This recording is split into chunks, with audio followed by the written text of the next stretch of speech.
In the White House, President Eisenhower signs the proclamation that makes Alaska's entry into the Union official, nearly 92 years after Lincoln's Secretary of State bought the territory from the Russian Tsar for $7 million.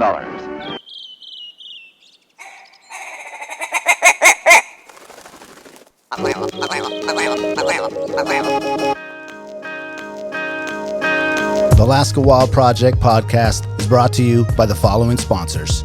Barney Sports Chalet, supplying hunters with the best hand-selected gear since 1963. The exclusive home of frontier gear built for the rugged Alaskan terrain. Your one-stop shop for all your outdoor needs. Visit Barney's today at 906 West Northern Lights. Arbor Digital, the forefront of digital assets, cryptocurrencies, and wealth management, providing a low-cost, research-based investment strategy for Alaskans looking to invest their hard-earned money. Visit acminc.com today to put your money to work. Tailored Restoration 24-hour emergency home services, helping Alaskans restore their dreams since 1972. Services include fire, water, mold, post-emergency cleaning, repair, and remodeling. Give them a call in Anchorage, Eagle River, Matsu, or Fairbanks. Hit them up at tailoredrestorationalaska.com. Total Truck and Alaska Overlander, Alaska's premier supplier for custom automotive accessories and overlanding products, providing all-inclusive rental vehicles and trailers custom outfitted to explore the Alaskan backcountry with a unique and convenient traveling experience. Serrano's Mexican Grill, 2 locations, one on Tudor, one on Northern Lights. The Northern Lights location has their new tequila bar. Check it out. Also see their daily specials at serranosmexicangrill.com. TheTreehouseAK.com, located at 341 Boniface Parkway, Alaska's own and grown cannabis and CBD store. Ask the bud tender what the strain of the day is to get your 10% off. The Treehouse, where the culture lives. The Connoisseur Lounge, Alaska's premier locally owned and operated cannabis retailer, located in the heart of Palmer, Alaska. Their cultivated products include Snowcap Romance, Aurora Haze, Super Glue, and much more. Find them at theconnoisseurlounge.net. AKO Farms, located in Sitka, Alaska, built from the ground up with concentrates as their single motivation, with exclusive products such as their sugar wax, full spectrum diamond sauce carts, and more. Ask your local bud tender about AKO. Marijuana has intoxicating effects and may be habit-forming and addictive. Marijuana impairs concentration, coordination, and judgment. Do not operate a vehicle or machinery under the influence. There are health risks associated with consumption of marijuana. For the use of only by adults 21 and over. Keep out of the reach of children, and marijuana should not be used by women who are pregnant or breastfeeding. The Bait Shack, located on Ship Creek upstream of the bridge. Can't miss the bright red shack. They're the go-to fishing gear rental and guide service on Ship Creek. Tight lines and fish on. Come hook into the action with them. Hit them up at thebaitshackak.com. Anchortown Dogs, located on 4th Avenue across from the old 4th Avenue Theater. Look for the blue and gold umbrella. From reindeer dogs to bomb euros, they've got you covered. Anchortown Dogs, your local gourmet hot dog and sausage cart. Crude Magazine, Alaska-based media outlet using the last frontier as a springboard to discover larger truths about the cultures of our great state. Read more at crudemag.com. Lawn Pro AK, Alaska's year-round professional property maintenance team. Services include snow and ice management, weekly lawn care, and more. Get your free estimate today at lawnproak.com. Double Shovel Cider Company, located off of Arctic and 58th. Handcrafted Alaskan-made colonial ciders. They also have a tap room downtown on the corner of 5th and E. Stop by today and taste an award-winning cider. Lady with a Plan, your own Alaska event planner. From scouting the perfect location to planning the tiniest details, specializing in event management and production for intimate social gatherings. Find Lady with a Plan on Instagram. Andre, you gotta get with it. Come on now. There it is. Oh, there it is. Hold on. Shit, I missed it. I'm doing solo.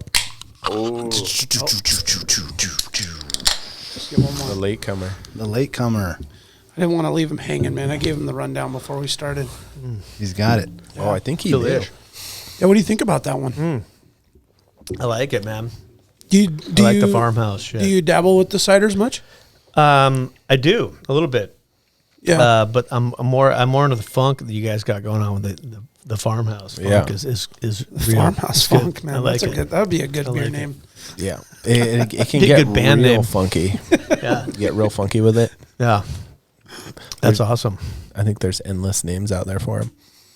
Absolutely. The funk. Welcome to Alaska Wild Project, episode 58. Today we have Reid McDonald in the house from OMR, Dump and Change. What am I missing? Fitness? Are you the Max fitness? Strength and Power. Yes. Oh, okay. I was just checking that out today. Yeah. All right. I was noticing. It looks like you do your push-ups, man. Looks like you get Thank them in. you. Appreciate Yeah. that. Oh, I'm yeah. now I'm 53, so I'm a little older than you guys. Really? That's fun. Damn, you look good, bro. Oh, thank you. Yeah. How do you not mean get that. those so gray? It's coming in, man. See Is that? it? Yeah. Mine started here and just went.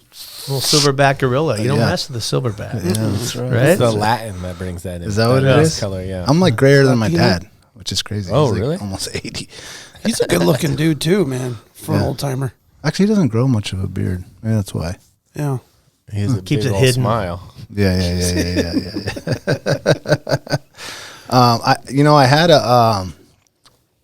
a moment this weekend. I was talking to Jackie. He was asking me what I was doing this weekend, and I was putting away all the winter shit from my garage into the shed, and I was like, oh man, that's it. No more ice fishing. Oh, you put it all away? I put it all away, Yeah, man, dude. it's The time. sleds. I put all the shit away, and I was with a little excitement, like, all right, it's gonna be like summertime soon. Game on. And what does Noah ask me when he comes home? Can we go ice fishing to Julie? Can we go sledding? Oh. And I'm like, you haven't asked to go sledding in like 2 fucking months, and now you want to go sledding? Like, no.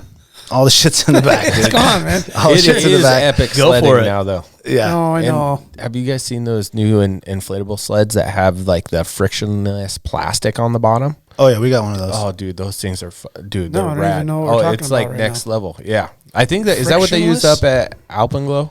Something like that. They had them at Costco for a little bit, and I would like tow them around with the 4-wheeler or the Yeah. in the Yeah, it back, has and a just that strap. thing just flies. Yep. It's kind of shitty for like the downhill stuff. It didn't seem like I kind of wanted to spray like some WD-40 on it or something to let it really get slick. It didn't Little seem Crisco? like The one that we have, who we got it from, LL Bean, and it was like same style. Yeah, but it is like frictionless. Like you don't have to spray it with anything. It just jets down whatever snow conditions. Okay, they might have fixed it. We had one of the earlier versions that was at Costco. Yeah. But I've seen the LL Bean ones, the same idea. Yeah, but yeah. ours, it didn't slide as good, so they never wanted to use Yeah. it that much. But only if you're like towing it behind Yeah. the 4-wheeler or something. Yeah, I got on it on Balto, and there's like that big jump. Have you seen yeah. the big jump like 1/3 the way? It's Is like that it it right looks there? like a ski jump. No, it's it's an like inner tube. inflatable. It's Oh. an inner tube goes in it, and then there's like a nylon thing that keeps the inner tube in it. But Yeah, right there. Yeah. So there's like a 3 or 4 foot kicker. Yeah, that's it. There's like a 3 or 4 it's all foot flannel, kicker too. at Balto, and it's like a snowboard jump, you know. And so I was like, I'll go off it, and so I start going, and then all my kids jumped on top of me, course. That looks and then we legit. fly off of it, but. That thing Then has you so threw your much back cushion. out? No, it was fine, dude. With all that cushion on there, I was so worried. I was like, "Damn, I'm gonna be on IR all summer." That's not good. You have to call Clark Griswold and get the fucking special coating that he puts Yeah. on. Yeah, I need yeah. something like a ski wax or something on there. See ya. I must have See you in got the like next town. the cheap version or something. It didn't slide that good, and they were like, "This sucks, Dad." Use my friends. Costco usually does it right. I know, but it was like I've had it for a few years, and we didn't actually blow it up this year because that's how much. Costco it will sucks. take it back though. Oh, you're right. You're right. Actually, hey, this thing sucks. We want the This fast thing one. Sucks. Want the new You know one. what? Speaking of that, we did. They used to sell those little one-man rafts. And Ernie Gomez, Scott's cousin, dude, he tried to get into the game. And like many people that we took on the Kenai, like went once, flipped over, decided that wasn't the for one them. man little, Almost like, yeah. fucking died. And then returned the raft, but forgot it, left under his shed for like 2 years, got rusted, and still returned it and got the money back. Oh yeah, no. Yeah. Yeah. I did that too, except for I sold it on Craigslist for like $100. I didn't do the full return, but $100 in cash hand is Yeah, for something. well, it's better yeah. than nothing. I mean, I didn't do the full like float, like almost die, but I heard enough stories that I was like, yeah, I think I'm just gonna bag it. Yeah. Yeah, that I'll one write man on raft, dude, somebody's that's a 50% you're going to flip if you don't I don't know know. what the fuck you're doing. Or lose your Sweepers. teeth because every time you hook a fish, you're like trying to reel it in. You got this red on or a big rainbow, and then you're like, "Oh shit, I got a paddle." So you put the rod in your mouth. At least that's what I do, and the cork's like wrenching on your teeth, and you're like, "This is such a bad idea." Yeah. I did latch a little rod locker on mine though. Oh well, that would have saved my teeth so you probably. hook a fish, you can stick it in there. Yeah. And Do you catch a Yeah, I sweeper? didn't think and- about that. Pro tip. yeah, but if you That just is went on a the lake, you pro didn't tip. have to worry about that. Yeah. Reid, I didn't realize. Jack told me that your dad is the legendary Mack. He is Coach Mack. Yeah. Mac Daddy. The Did Mac you have Daddy. to call him Mac Daddy? No, I never called him. I never called him Coach Mack. Yeah, he's just my dad. So no, he was quite the character. Yeah.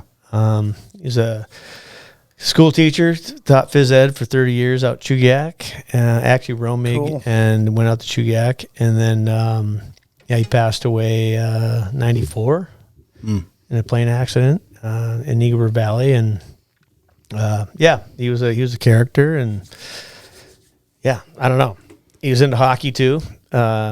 Also into weightlifting. That's why my boys named the gym Max Gym after him, kind of because he was a gym rat. Like to hang out in the gym. So it was fun. Was he the Wolverines coach at one time too?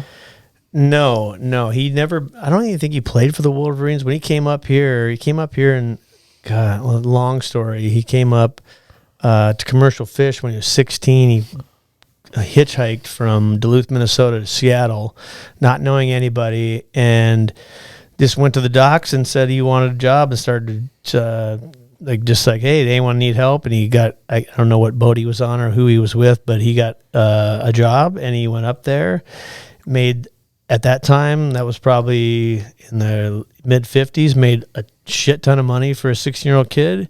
Came back, bought like the camel hair jacket and the snake skin shoes, and was a big deal. And that's why he got my mom probably. But so he went Check back. out this jacket, He went back, and he was out of Kodiak. He went out of Kodiak. He fished out of wow. Kodiak for 2 years on a purse seiner.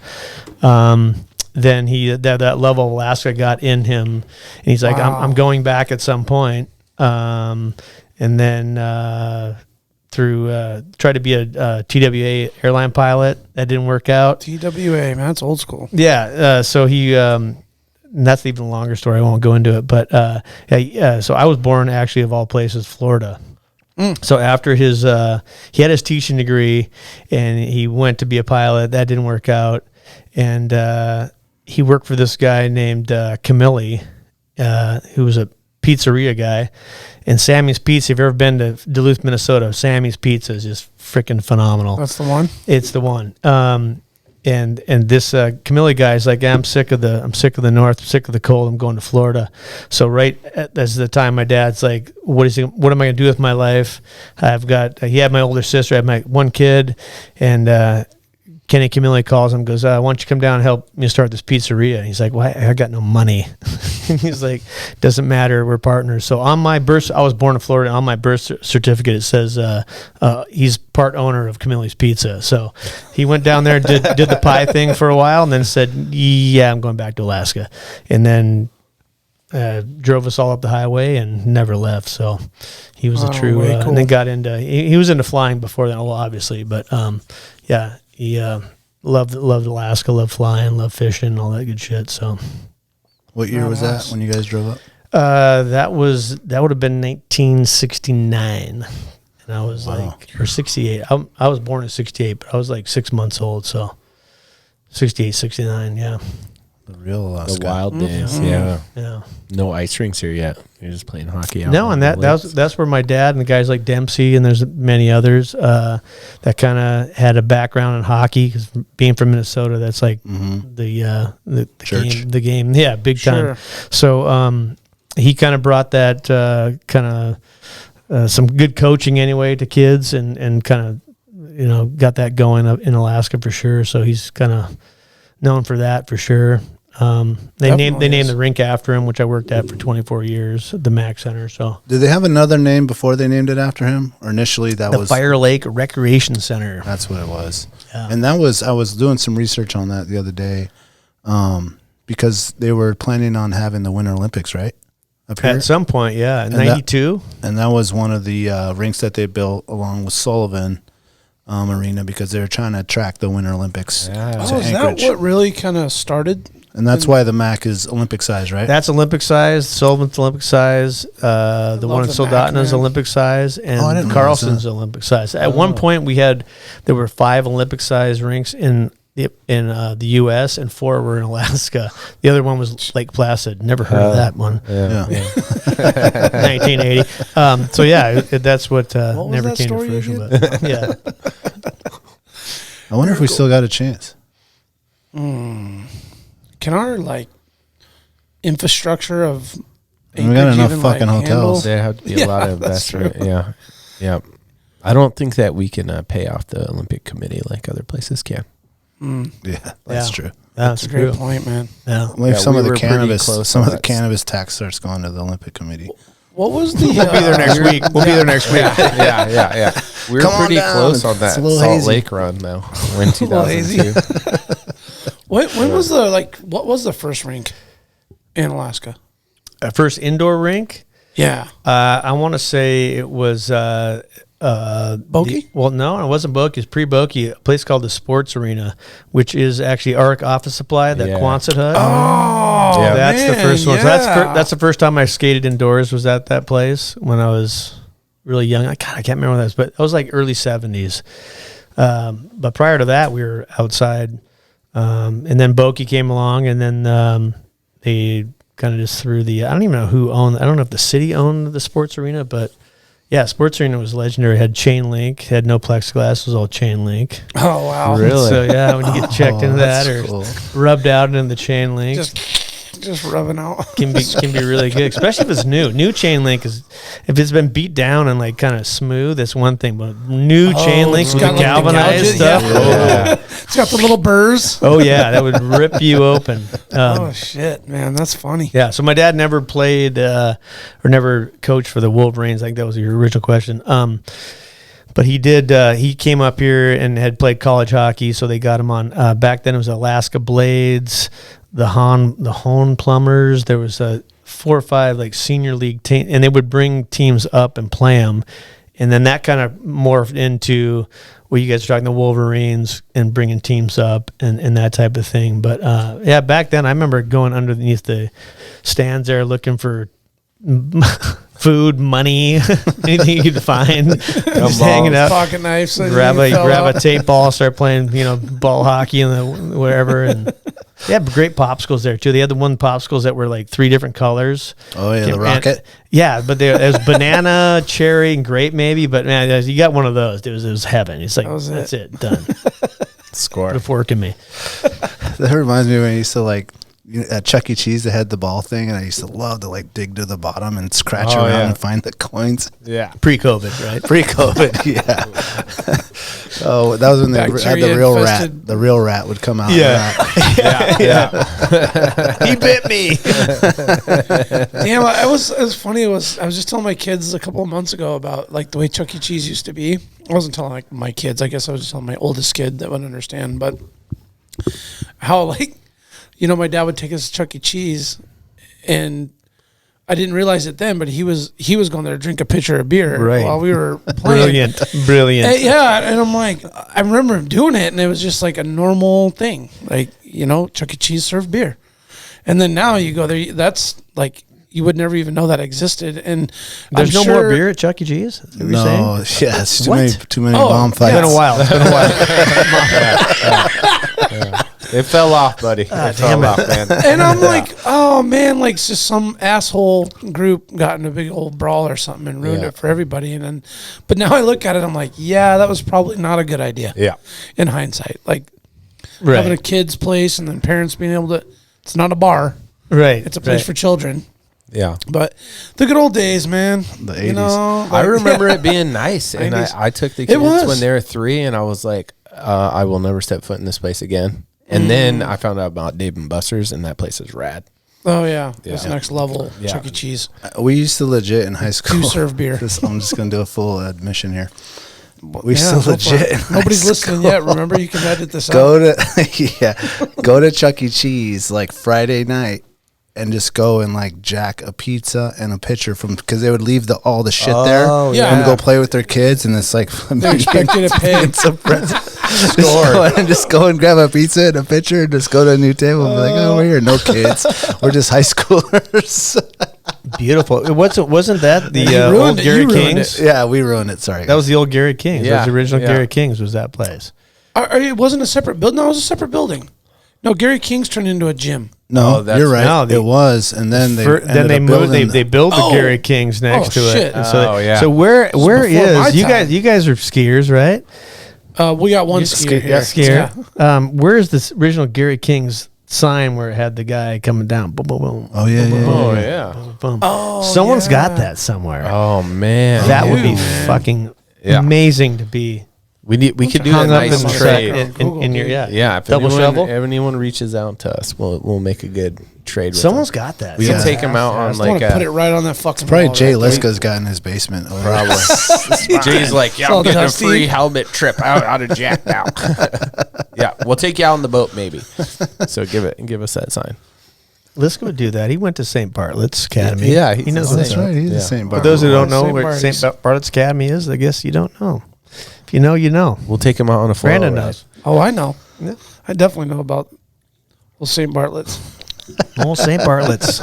Very diverse. Very school. diverse. Very, Lots very of diverse. legends over there. Very diverse. Legendary saints. It's very far east. Very far It's east, in the yeah. woods, far east. That's why we're the Golden Bears, Far East. That's exactly right. Boom. Man, it changed a lot, dude. And now it's got the big Takatnu Oh yeah. Commons. Oh, yeah. Yeah. Yeah, when I was going to school, there was like kind of like a makeshift RV park across. Yeah, you guys had like nowhere to go eat. Like we would go to Costco from Taco these- Bell. Taco Bell was Yeah. the old Taco Yeah, Bell, way yeah. down there by DeBar. You go all the way down. You only had yeah. You only had half an hour, right? By the time Yeah. you got there and got your How the hell did you Pedal ever to make the that metal. work, man? or I you go always, down to like, McDonald's wondered to bar, down to McDonald's, which was even further. Which now Oh, you're so this you had is time to you're grab pre. it. Yeah, see, I at least I had Muldoon, and I had Wendy's, Taco Bell, Arby's, and McDonald's. Now we had the McDonald's. The only McDonald's there was like Right. the old one on DeBar, the old one. So when Yeah, like, by talking about Blockbuster? playing hockey in Eagle River and playing at Bokie as a kid and going, oh man, can we stop McDonald's? Can we stop McDonald's? Yeah. And you know, my dad fucked me when we went by McDonald's, went by DeBar, and he's like, I'm like, what? You said we're going to McDonald's? He's like, we are. We're McDonald's. We're going home. Ooh, I'm like, oh, that's a really funny joke. Funny joke maker. wow, Dad. But yeah, that was the Great other dad McDonald's joke. wasn't there. Now there's a McDonald's like every Every corner. Every yeah, block, yeah, exactly. yeah. But Yeah. no, it was. I It was think a they tough, just put tough the one gig. in Muldoon, like not too long before I went to high school. The one at the end. Yeah, right before the highway. Yeah, yeah, and then Yeah, like that's- I said, yeah. there was Wendy's and there was the whole. There's thing. like three right there. There's like that one. Oh no, there's like that one, and there's the one by the Totem By Totem Theater, and then Theater. there's one. Dude, they're Yeah, everywhere. they are everywhere. So that So is diabetes. Your so guys it's is all right. in your gym there at St. Bart's when they did the remodel.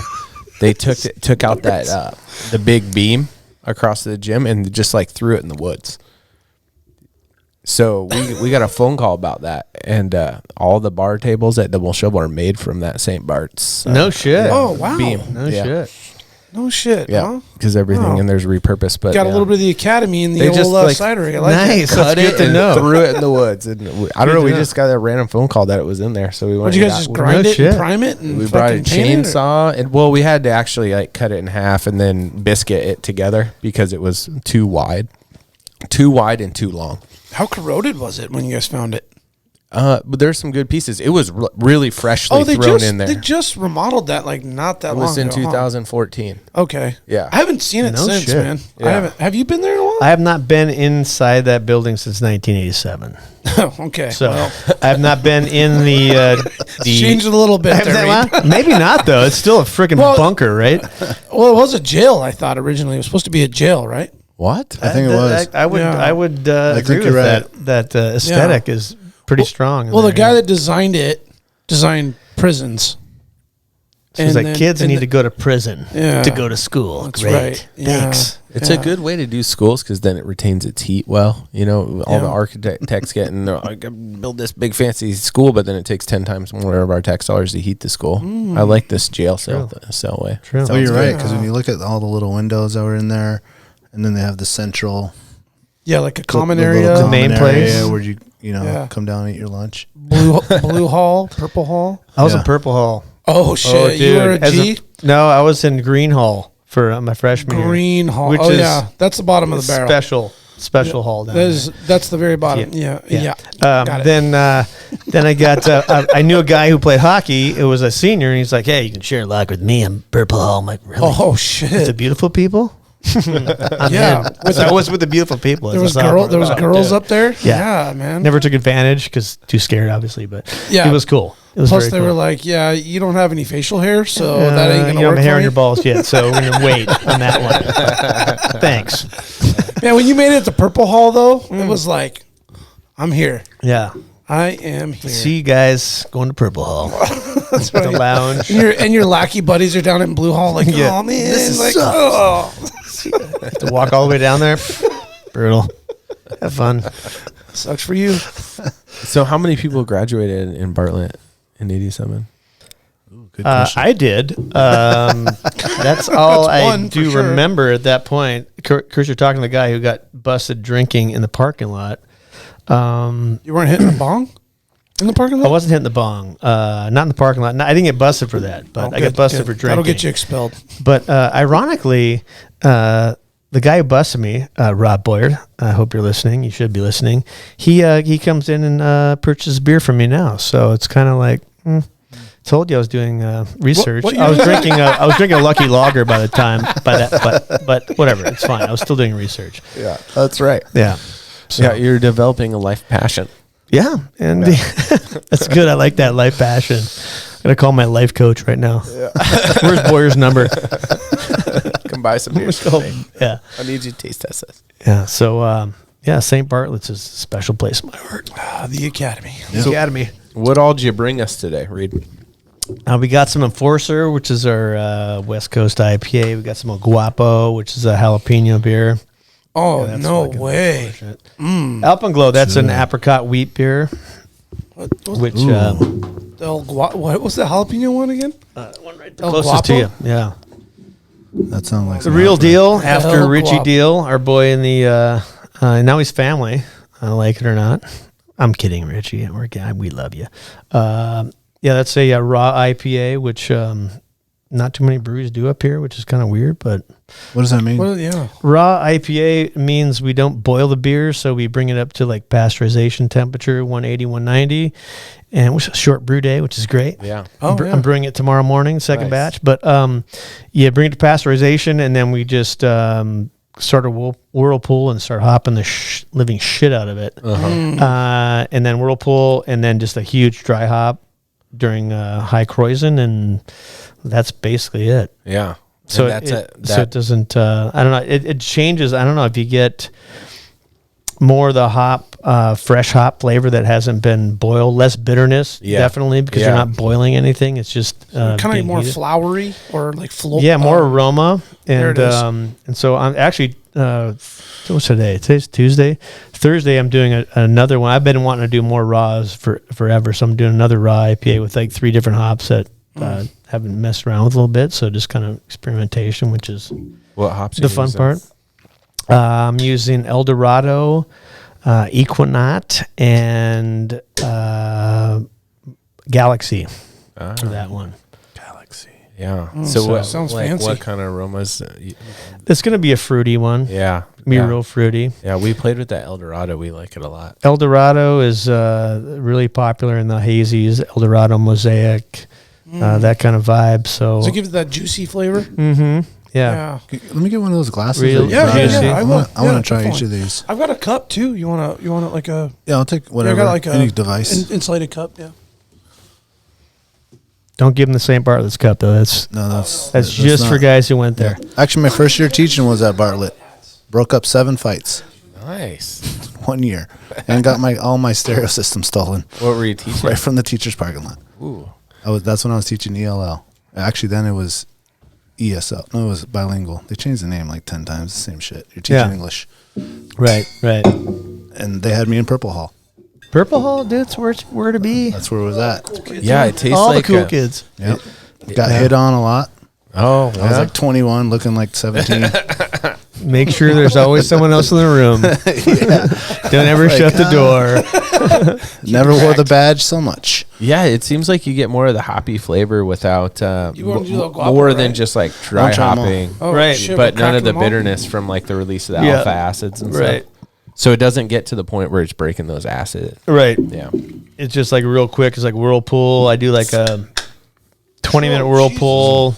Let it rest for 15 minutes and transfer to the fermenter. Oh, that's it? Mm-hmm, that's it. And the dry hops over then? Or you dry hopping it in the fermenter? That's just a whirlpool. And then once it gets to where it's like really ripping, then I dry hop the hell out you do? Okay. Yeah. And you're just throwing loose hops in or? Just pellet hops, 290 pellets. Yeah. In bags or? No, right in. Yeah, right in. And it's a rolling at that point. And like I'm doing a double batch. We have a 10-barrel brew house. I got 20-barrel fermenters, so I do double batch. So I brewed that yesterday. It's rolling today. I'll throw another 10 barrels on it tomorrow, and it's like doing a starter for yeast. It's like just that it's hungry and it just goes after it. I use that. I use a Kvike yeast, which is you can ferment. I ferment at 85 degrees for that beer, which is crazy, which I never did before. Usually beers, you use any other type of yeast, English yeast, American California ale yeast is like, 60, transfer 68, 70. Yeah. And you ferment at 68. This is like 85. I was freaked out. I'm like, we're going to kill the yeast. We are going to kill the yeast. But it just like, and then it's like immediate. It starts ripping. It's pretty fun. Yeah. And does it attenuate pretty quick?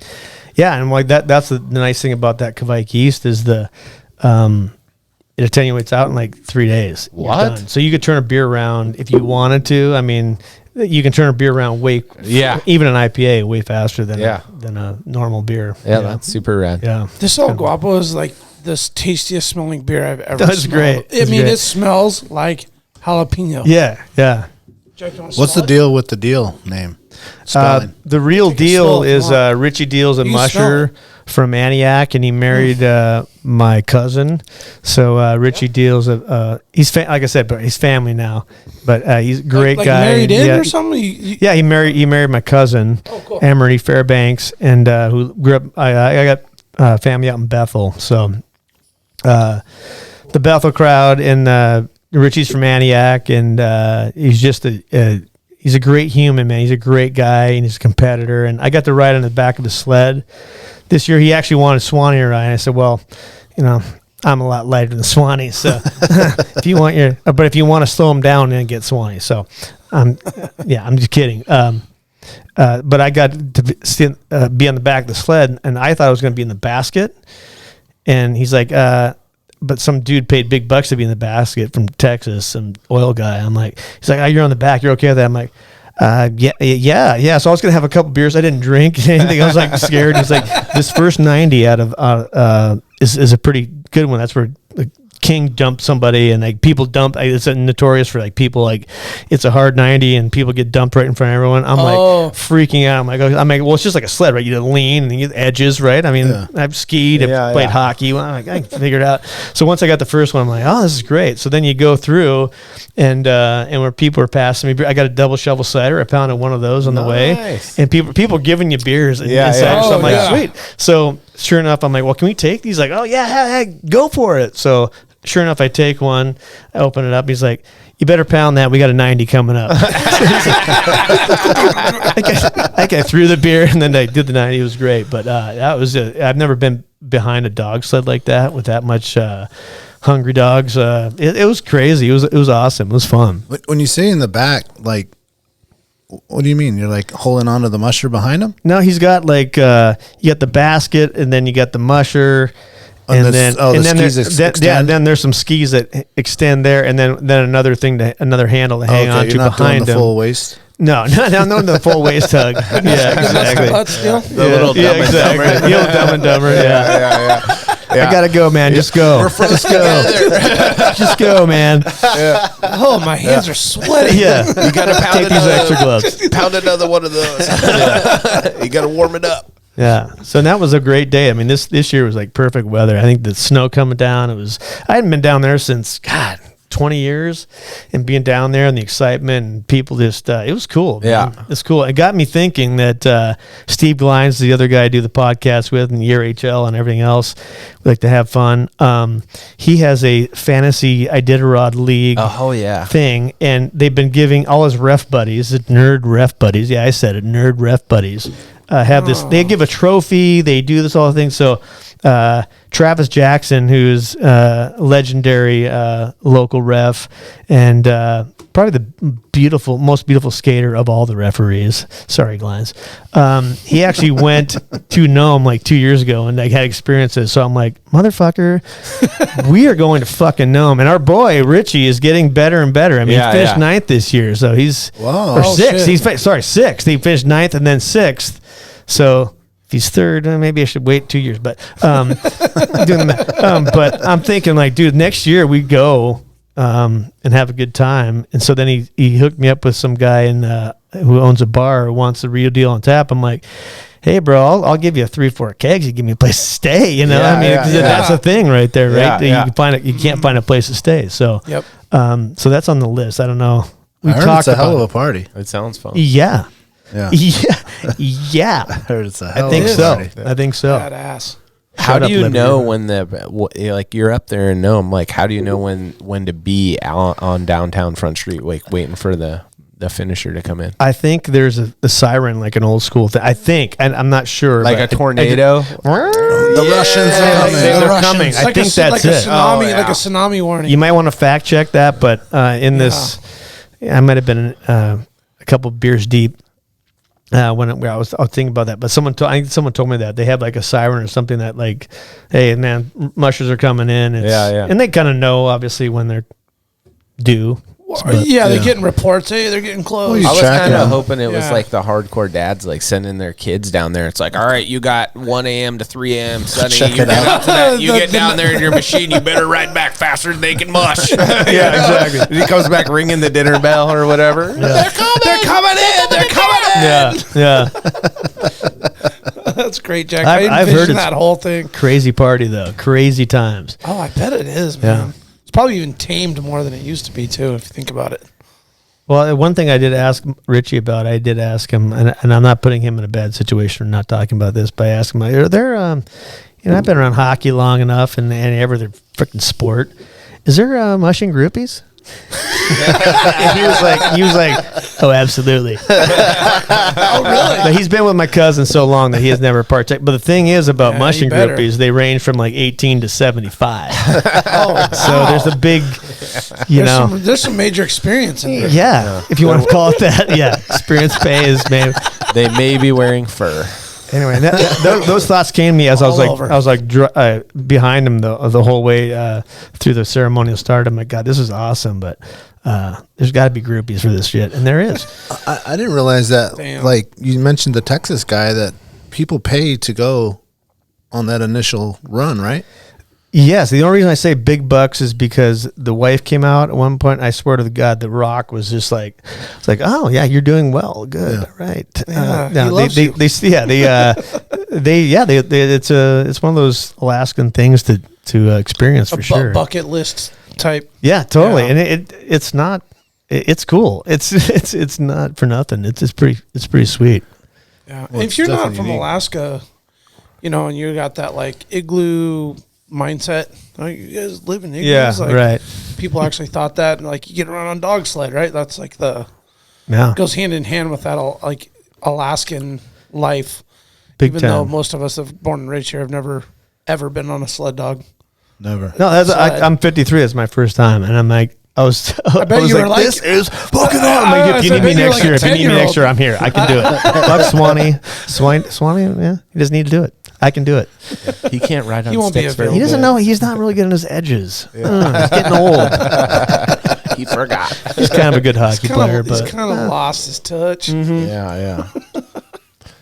Yeah, we need like a community co-op mush dog, dogs and we got Deal, we got Eddie Burke, and we got another couple of guys that are working their way up there. I think Eddie's racing next year in the Iditarod too. Next year? Yeah, so Aaron, his dude, raced for his last race this year. Oh, it was this year? Passing the baton. Yeah. So he's been tuning Eddie and his dogs and everything up to. Yeah. So I think next year's the year. So we had Eddie Burke on, and he told the whole story about he's just a regular dude like us growing up here, and then like found out about dog racing and through the fantasy dog Iditarod. Yeah. Really? Yeah. That's how he did it. And they were like on it. They go were to like the convention and they were like the biggest fans. Yeah, they did and the then he got banquet into it. Yep. It's Oh, a shit. really cool podcast to listen That's to. awesome. It like blows your mind. That's awesome. Yeah, No, not it's a lot real of young thing. dudes are like, you know what?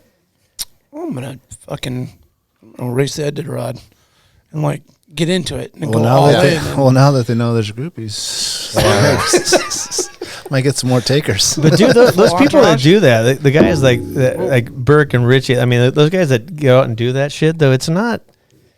Yeah, we watch from our couch, but I mean, I'm sure it's like being out there. You got to be self-sufficient. Shit happens. Man. Wildlife happens.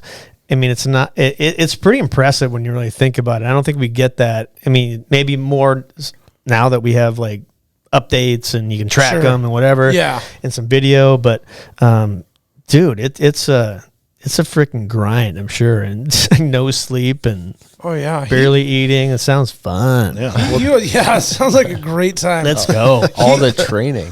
The training is what's crazy. Like they're doing, 200-mile trips, 90 miles. Just go and we're just gonna go do this loop every day again. And it's funny how that's not funny, but it's interesting how they'll do races with zero intention of like winning.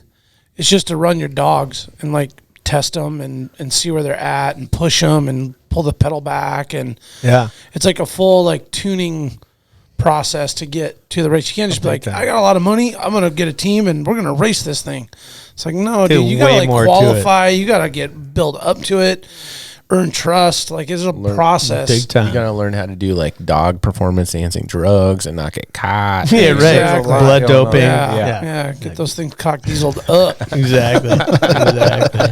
No, Kennedy's mom went up there to watch her brother, watch Eddie, and he ended up running was it the Kuskokwim or whichever one, and he was like carrying dogs, and he had dogs falling like dropping like flies, and he was trying to fix them up and get them back out there, and if they couldn't run, he was like bandaging them up and throwing them in the sled and hauling them, and I guess he just had a hellacious like race to kind of give you perspective on like when the shit goes wrong. It can go really wrong. It can go really bad. You're not just jumping off the couch and gonna do that, dude. You gotta be in shape like a motherfucker. Especially when he was saying how he sleeps outside with the dogs. He like lays the hay down and jumps in his bag. Yeah. Like, oh, no tent?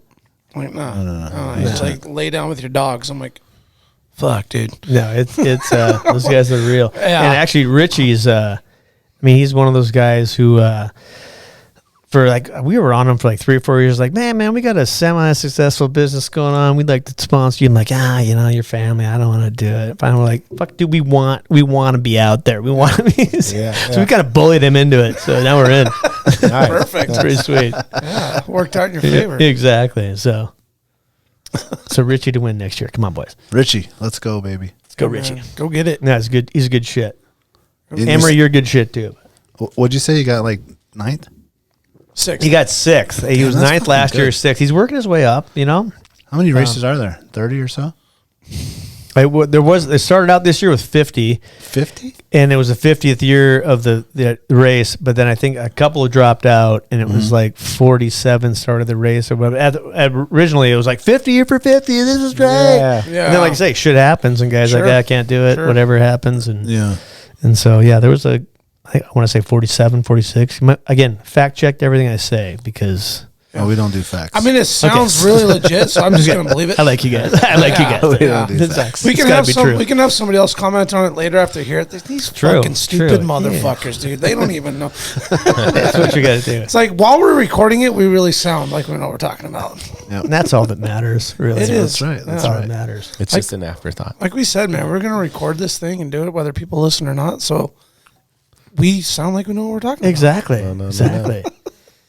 I looked you guys up. You guys legit. You got like 3,000 something. I don't even know, followers or subscribers. Oh, you're an Instagrammer. Do you manage the dump and change? I do not. Oh no. Okay. They won't let me have that. Is that you on here with the mustache though?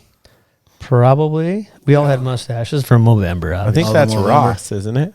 Hold on. Let me. No, there's. Oh no. At the very top. Hold on. No. God, that's an old account. Oh, there you go. There you go. That's sweet. Oh, there you are. Yeah. I was like, damn, that's a fucking mean stash, bro. Dude, I just shaved the beard. I'm obviously not fat, But none of us can do that. I mean, that's beautiful. But you just gotta work at it. I'm going to Hawaii on Wednesday. I'm like, man, I gotta shave it down a little bit, and so I had to go bronzing. I had to go tanning. That's why you got a glow going on. Yeah, dude, I'm plush. I'm plush. Thank you. Thanks for noticing. This guy really cares about his appearance. Sensation, everybody's sensation cryo. What is a tan anymore these days? Like $22 a tan now? No, that is a question I cannot answer because I do barter system. I know the guy. It's 3 growlers. Beers. You know a guy that knows the guy? And gotcha. We just you need beer, okay? You need tans, boom, it happens. So probably too expensive. Although I got probably don't pay for anything. I got upsold today.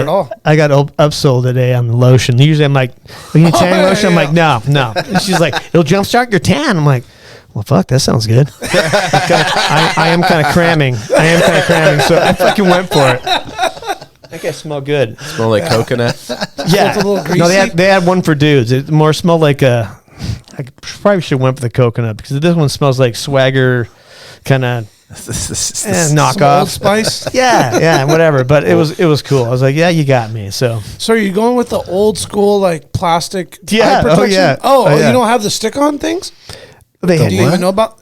No, they have those there. Those are like 50 cents. They like stick on your eye. Yeah.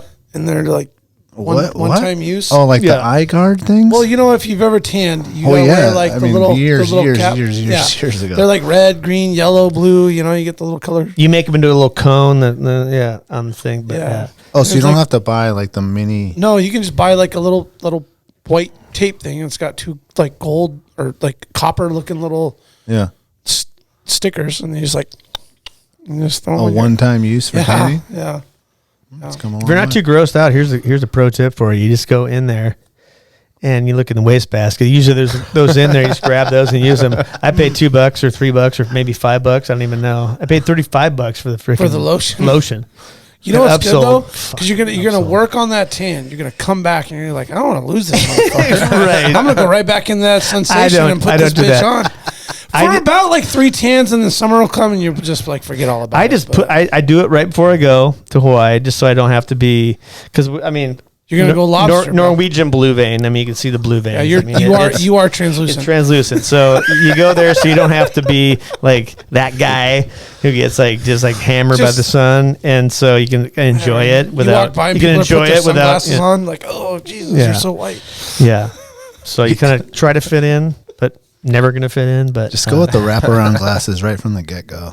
Start the tan line. Yeah, the raccoon starting. Yeah, just started strong. Yeah. Then finish it off in the or just like hold your eyes closed the whole time. Yeah, come on. Can't you just close your eyes? Strong. Like have some will. Yeah, willpower. You guys ever do the thing where you forgot your glasses or something, and you're in the sun and you're like squinting a lot? For me, I have a fold above my nose crown, so like my skin like folds, and then I'll go to the mirror the next day. I'm like, I got a fucking tan line from squinting my fucking face. Yeah, I'm like, really? Come on.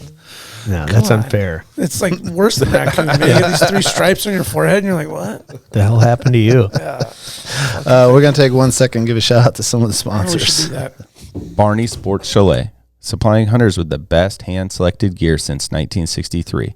Barney specializes in supplying hunters with the absolute best Alaskan-proven gear on the market for some of nature's most rugged and demanding terrain. Whether you're headed to the remote volcanic islands of the Alaska Peninsula in search of a brown bear, or the shale-infested glacial valleys of the Brooks Range for Dall sheep, it is critical you choose the right gear for your dream hunt. Don't miss Barney's exclusive brand, Frontier Gear of Alaska, tested from the high mountains of Tajikistan to the extreme conditions of Alaska. These products were designed for high performance and durability.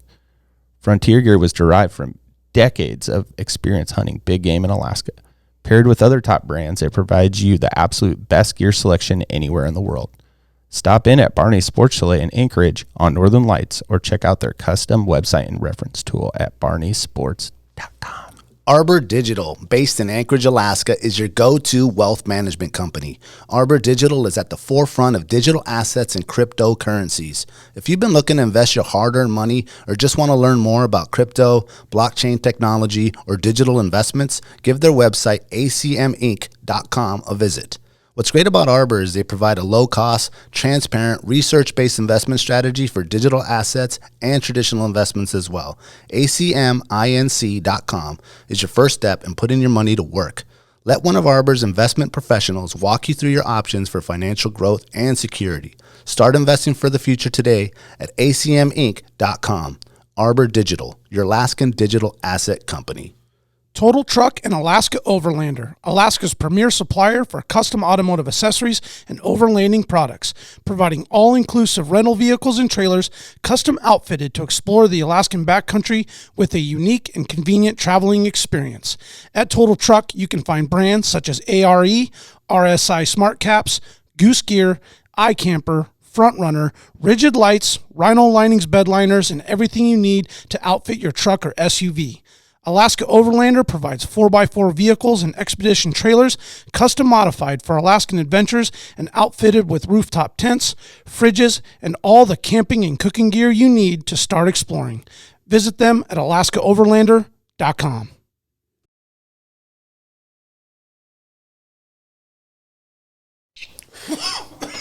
Whoa. Slow down there, bud.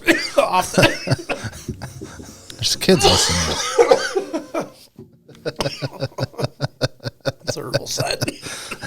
The herbal side's a thing. Shout out to the Treehouse. Shout out to AKO Farms and the nicely done. Connoisseur Lounge. I seen their latest. What's that? Turn that down. I don't. Is that the video I'm watching? Oh, that might be the video you're watching. The Snowcap Romance. Snowcap Romance. Man, dude. Matt was posting some pictures. Oh, those, dude? Those nugs were like huge, dude. Like the size of his palm. Beautiful. Beautiful.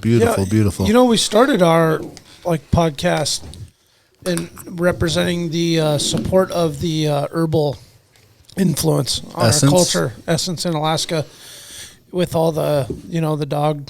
Well, we're trying to get the Olympics here. Buy more weed, we'll have the Olympics here. Yeah, if everybody would just we should make a slogan. Get high. Yeah, okay. Fuck the kids. They say it's going to the schools, but they got enough going on, dude. Yeah, let's get the Olympics here. I saw the ballot measure that came through the mail the other day.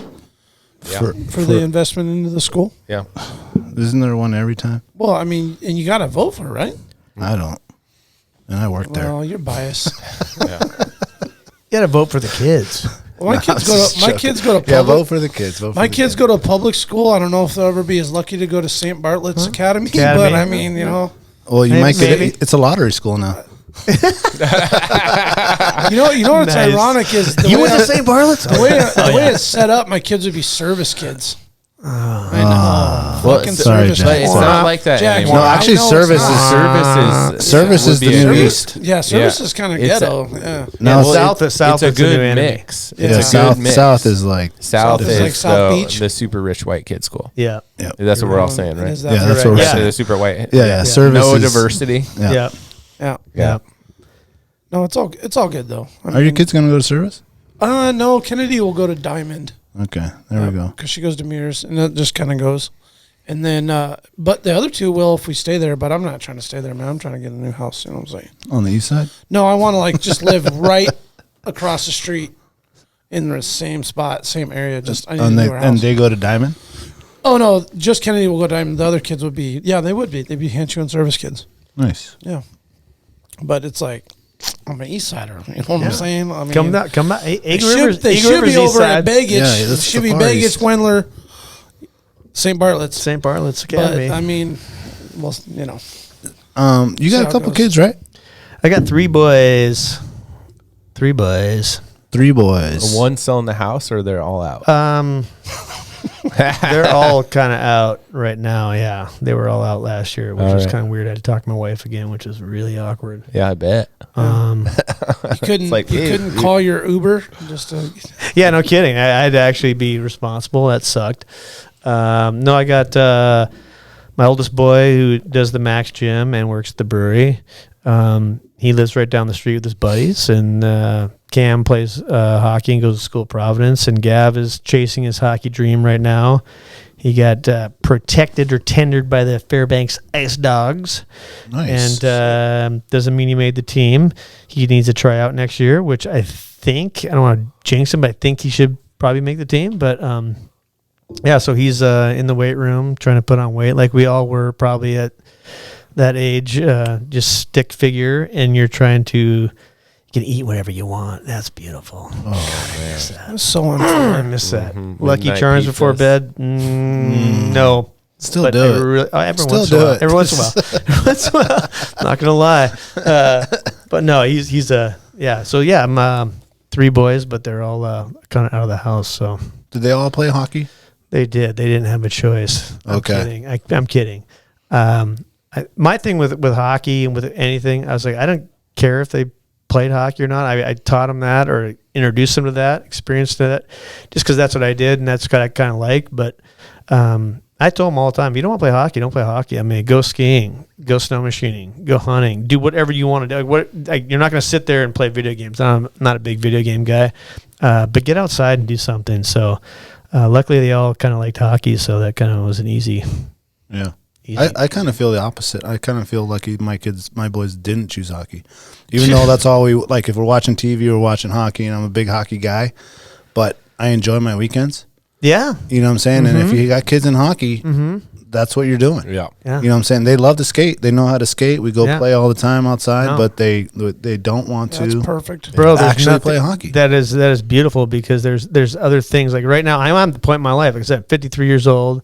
Like I'm not going to the rink every week anymore. I could buy a snow machine right now. I'm not a snow machine guy per se, but I could learn. I could do it. Fun, before it was like I was coaching all the time, so I got to be there. No time for that. So no, that there's something to be said for that, like living instead of like having that. But if it's your passion, it's your passion, that's your passion. But I'm on the other side of that right now. Have you tried the fat biking yet? I've tried the fat bike and it's fun. Yeah. What do you think your like next outdoor winter passion is going to be other than hockey? Well, I'm an armchair mountaineer. I say that because after my dad died, I got into mountaineering. Not so much skiing, not so much anything other than like just anything to do with getting to the top of a mountain. So I was in my early 20s slaying the Chugach. Yeah. Trying to get the 21 peaks over 7,000 feet. I got 14 of them. And then then he had kids, and then it kind of went by the wayside. So I would say mountaineering and ice climbing are going to get back in my wheelhouse. I've got 25-year-old tools now, which are just fucking horrible, but they're antiques, so I hold on to them. Yeah, definitely keep them. And so, that would be getting back into mountaineering, and there's a certain mountain in Eagle River Valley. The only one I haven't climbed I can see from my house is Polar Bear Peak. Yeah. And I've been fucking looking at that thing for 25 years now. Yeah. And my buddy bought a picture of it, so every time I take a piss, I can look at it, and then I just look over to the right, and I can see it out my window. And I look back, I'm like, yeah. So rumor has it we're going to go after that this spring. So nice. It's like a springtime one because it's kind of avalanche-y and shit. Yeah. Which those are real. Eagle River. Out in Eagle River they are. Holy fuck. But 40-footers across the road. Holy shit. That's crazy. Yeah, what the fuck, man? I can't believe it went right between those two houses. It was like the perfect spot. I want to see the fucking look on that guy's if he didn't hear it come down, which I don't know how, but whatever. If he woke up next morning, honey, you might want to come out here. You're not gonna believe it. Holy fucking mountain of snow, right? And thing. Where's our dog? Have you? I need a fucking bulldozer. I always felt like that was like a whole different world. When you drive up that highland thing and go back up way back in there, it's just the no sun part. Or the no sun part was like, oh, this is cool, but it's always shady. but it's just like its own weird spot. Crazy. Yeah. You know what I'm saying? You feel like you're somewhere else. Yeah. It's deep up in there. When we got that message from Joey, I don't know if you remember, he's like, hey, good podcast. Love the thing about the bear. You know, I used to hunt with Jack and Jerry back in the day. Yeah. They're goofballs or whatever. Fucking off. Scaring away all the animals. Not doing caribou calls. So he went, he lived in Eagle River, but his dad was the last homesteader up Highland Road. So when he came to school, he took a snow machine from their cabin to the end of Highland Road. Oh, wow. And then caught the bus. Yeah. And then went to school and then came back and rode his snow machine back to his cabin. And that's a treacherous fucking road. That is. Well, I looked at my first house. I looked right by that avalanche. This is like 20-some years ago, 25 years ago. I looked at buying a house up there. And it said it was in the avalanche path. I'm like, okay, maybe 100 years. But I didn't do it because you're going to get an extra 2 months of winter up there. Yeah. You get a month on each side. It's up there at 2,500, 3,000 feet. So you're getting, again, no light. Yeah. Beautiful. Yeah. It's gorgeous. And good access. To totally. You want to go outside, you're up, boom, you're done. Yeah. Well, if it was rotated at 180 degrees, you'd be like, just take those mountains out in front. Take Arctic Valley out. Shave this down here. Yeah. What is that trail that's at the end? There's something that's at the end of that Highland Road, and then you can skirt up. Heart Mountain's up. Heart Mountain. It's like a face right there. You just like shoot up. Yeah. Me and the wifey did it one time. You go back into those lakes back there. Eagle Lake, Symphony Lake. Yeah, Symphony Lakes. Yeah. That's what I was looking for. Yeah. Bunch of cool peaks that's back that there. lake access trail, right? What's that? That would be that lake access trail.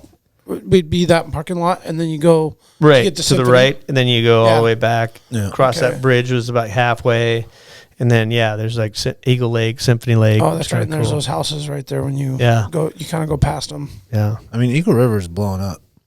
I mean, there's Big so time. much development, so much going on. Big time. Like, do you feel like we should call you Lost Eagle River? Maybe. I mean, back in the old days, you knew everyone. Cucamonga? Yeah, exactly. you go to the grocery store, you knew everyone. Now you don't know anybody, really. I mean, it used to be tight. Wait till they put the Costco in there. Damn, I don't think we have room for a Costco until it's gonna be up on the mountainside. Cluton is gonna have to sell some land, or the military is gonna have to give some up. But I don't know. It has grown, but it is still nice to be out there. Sure. It really seems like it's its own community. And as we were talking before the show, I have a lot of teacher friends and just hockey friends and buddies that live out there, and it's tough to get them to come hang out in Anchorage. Right. The same way it is for us tough to go out there, because I got invited to you guys must have many nicknames. Omers was what I heard. Yeah. We're going to Omers, and then there was like Homies and some other ones. Homies is homesteaders. That's a separate thing. Homestead Lounge, Home Wreckers. Home Wreckers. The bowling alley. The bowling alley, yeah, Fuck exactly. Yeah. It's where people go, late to get after it. We're not that. I think I've been there maybe like 5 times in my life. I'd never Born been and there. raised Alaskan. I've been there 5 times. And every fucking time I went there, I had a blast. Yeah. The vibe with everybody was cool. Everybody was cool out there. There wasn't like stupid testosterone, like building weird feelings. Did you go to the same place that I'm talking about? No, in those, and maybe they were because they were early evenings and we were bowling and it was like fun. No. And then, I'm sure at 1 a.m., 2 a.m. it might have been a little rowdier, but. A lot of testosterone late in the night. A lot of military guys come in there. A lot of local boys. So it can get. Maybe I was looking at the bowling lane a little more. The bowling side. Yeah, no, it's a good time. But you usually go there as an Eagle River guy. You usually go there for every now that Odd Man Rush is in the mix. The class reunions all row through. Odd Man Rush, you always end up homies. You always end up at homies. I mean, like you're there. So, wife had her whatever. I'm not gonna say it, but 20 year, 30 year, and it was at homies like last summer. Yeah, it was great. Last time I was there. Would you say homies is the Eagle River Pio? Yeah. Yeah, it's bigger though. It's like it's bigger. They got a nice dance floor. Clubby. It's more clubby. More clubby. Is it? It was clubby. They took the carpet out, which is a huge step. It actually Tone down the smell. Oh God, it was so bad. Sticking to the floor. I can actually mop it and like be clean. That's kind of cool. Sweet. I want to jump into OMR with the details, and before we really jump into that, I want to know what other possible names, as anyone that's starting a business or a brewery or something like that, you're like, all right, we got to name this thing something. And yeah, how'd you do it? How'd you do it? Yeah, Odd Man Rush. Well, how do we come up with a name? That was supposed to be the name of my band. I'm an armchair mountaineer. I'm also an armchair musician, play guitar, hang out. And open mic night's coming soon to OMR because we can do that. The liquor license, which is cool. But that was supposed to be my band name. Okay. And so we thought like, okay, Eagle River Brewing Company sounds kind of lame, blah, blah, blah. And I remember one time I was like, God, Odd Man Rush. And we were like home brewing and we had shirts and shit thinking we were cool, which we obviously What did the shirt say? We're going to do this. Odd Man Rush. But I was like, when we go legit, we can't be Odd Man Rush. That's like too hockey. And I remember Swany looked at me and goes, fuck that, man. That's who we are. You're right. You are absolutely right. So we try not to. The Odd Man Rush is a very obscure hockey term. Or not obscure, but it is one of those not everyone knows. It doesn't follow the game, which is fine. And we try not to hit people over the head with it. Yes, we have a hockey guy logo, which is cool, but and we try not to like really, hey, we're hockey. It's like different. It's kind of I don't know. Who drew up that logo? Those are guys through Stellar Designs. I don't even know the artist, but Tim over there does a great job for us, has forever. And we went back and forth on that. I'm like, I should show you that. If I had him here, I would show you. But we had some like renditions of like the Metallica guy, and like fangs and shit. I'm like, that's fucking badass. I'm a metal guy too, so that was cool. But then it was like more of like I got to be missing a tooth, got to have a black eye, and just that came up. I'm like, fucking that's it. And the thing is, the dude's got like a flavor saver, pull it up real quick. which I'm not really. Pat Hallett, you're a fan of it. Obviously, I mean, it's cool, but it's like not me. Or whatever. But it works. It just works. He doesn't have a beer. He's got a little flavor saver. Yeah. He's got the mug of beer, the thing, and God, man, anyway, it's that's how it kind of came to be. And Swany was like, "Yeah, we're being Odd Man." I'm like, "Okay, that's cool. It's easy." So I love the Christmas one.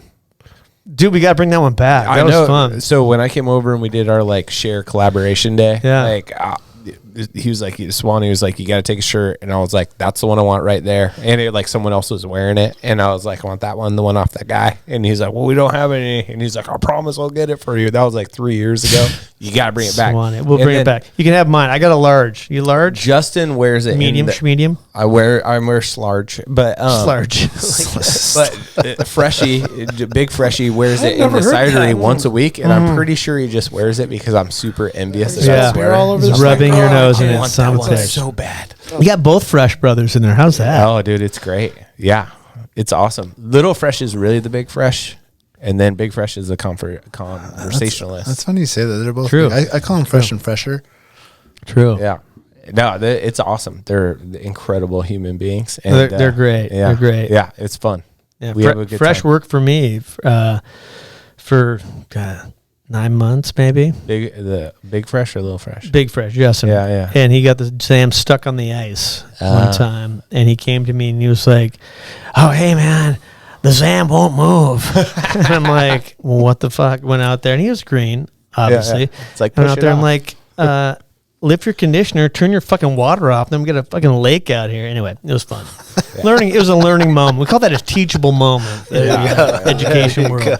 But those guys are good shit for sure. Yeah. Big Fresh has that awesome gallery up in Denali now too. So it's great because he can work on that and, work with us. And then Jesse's super creative.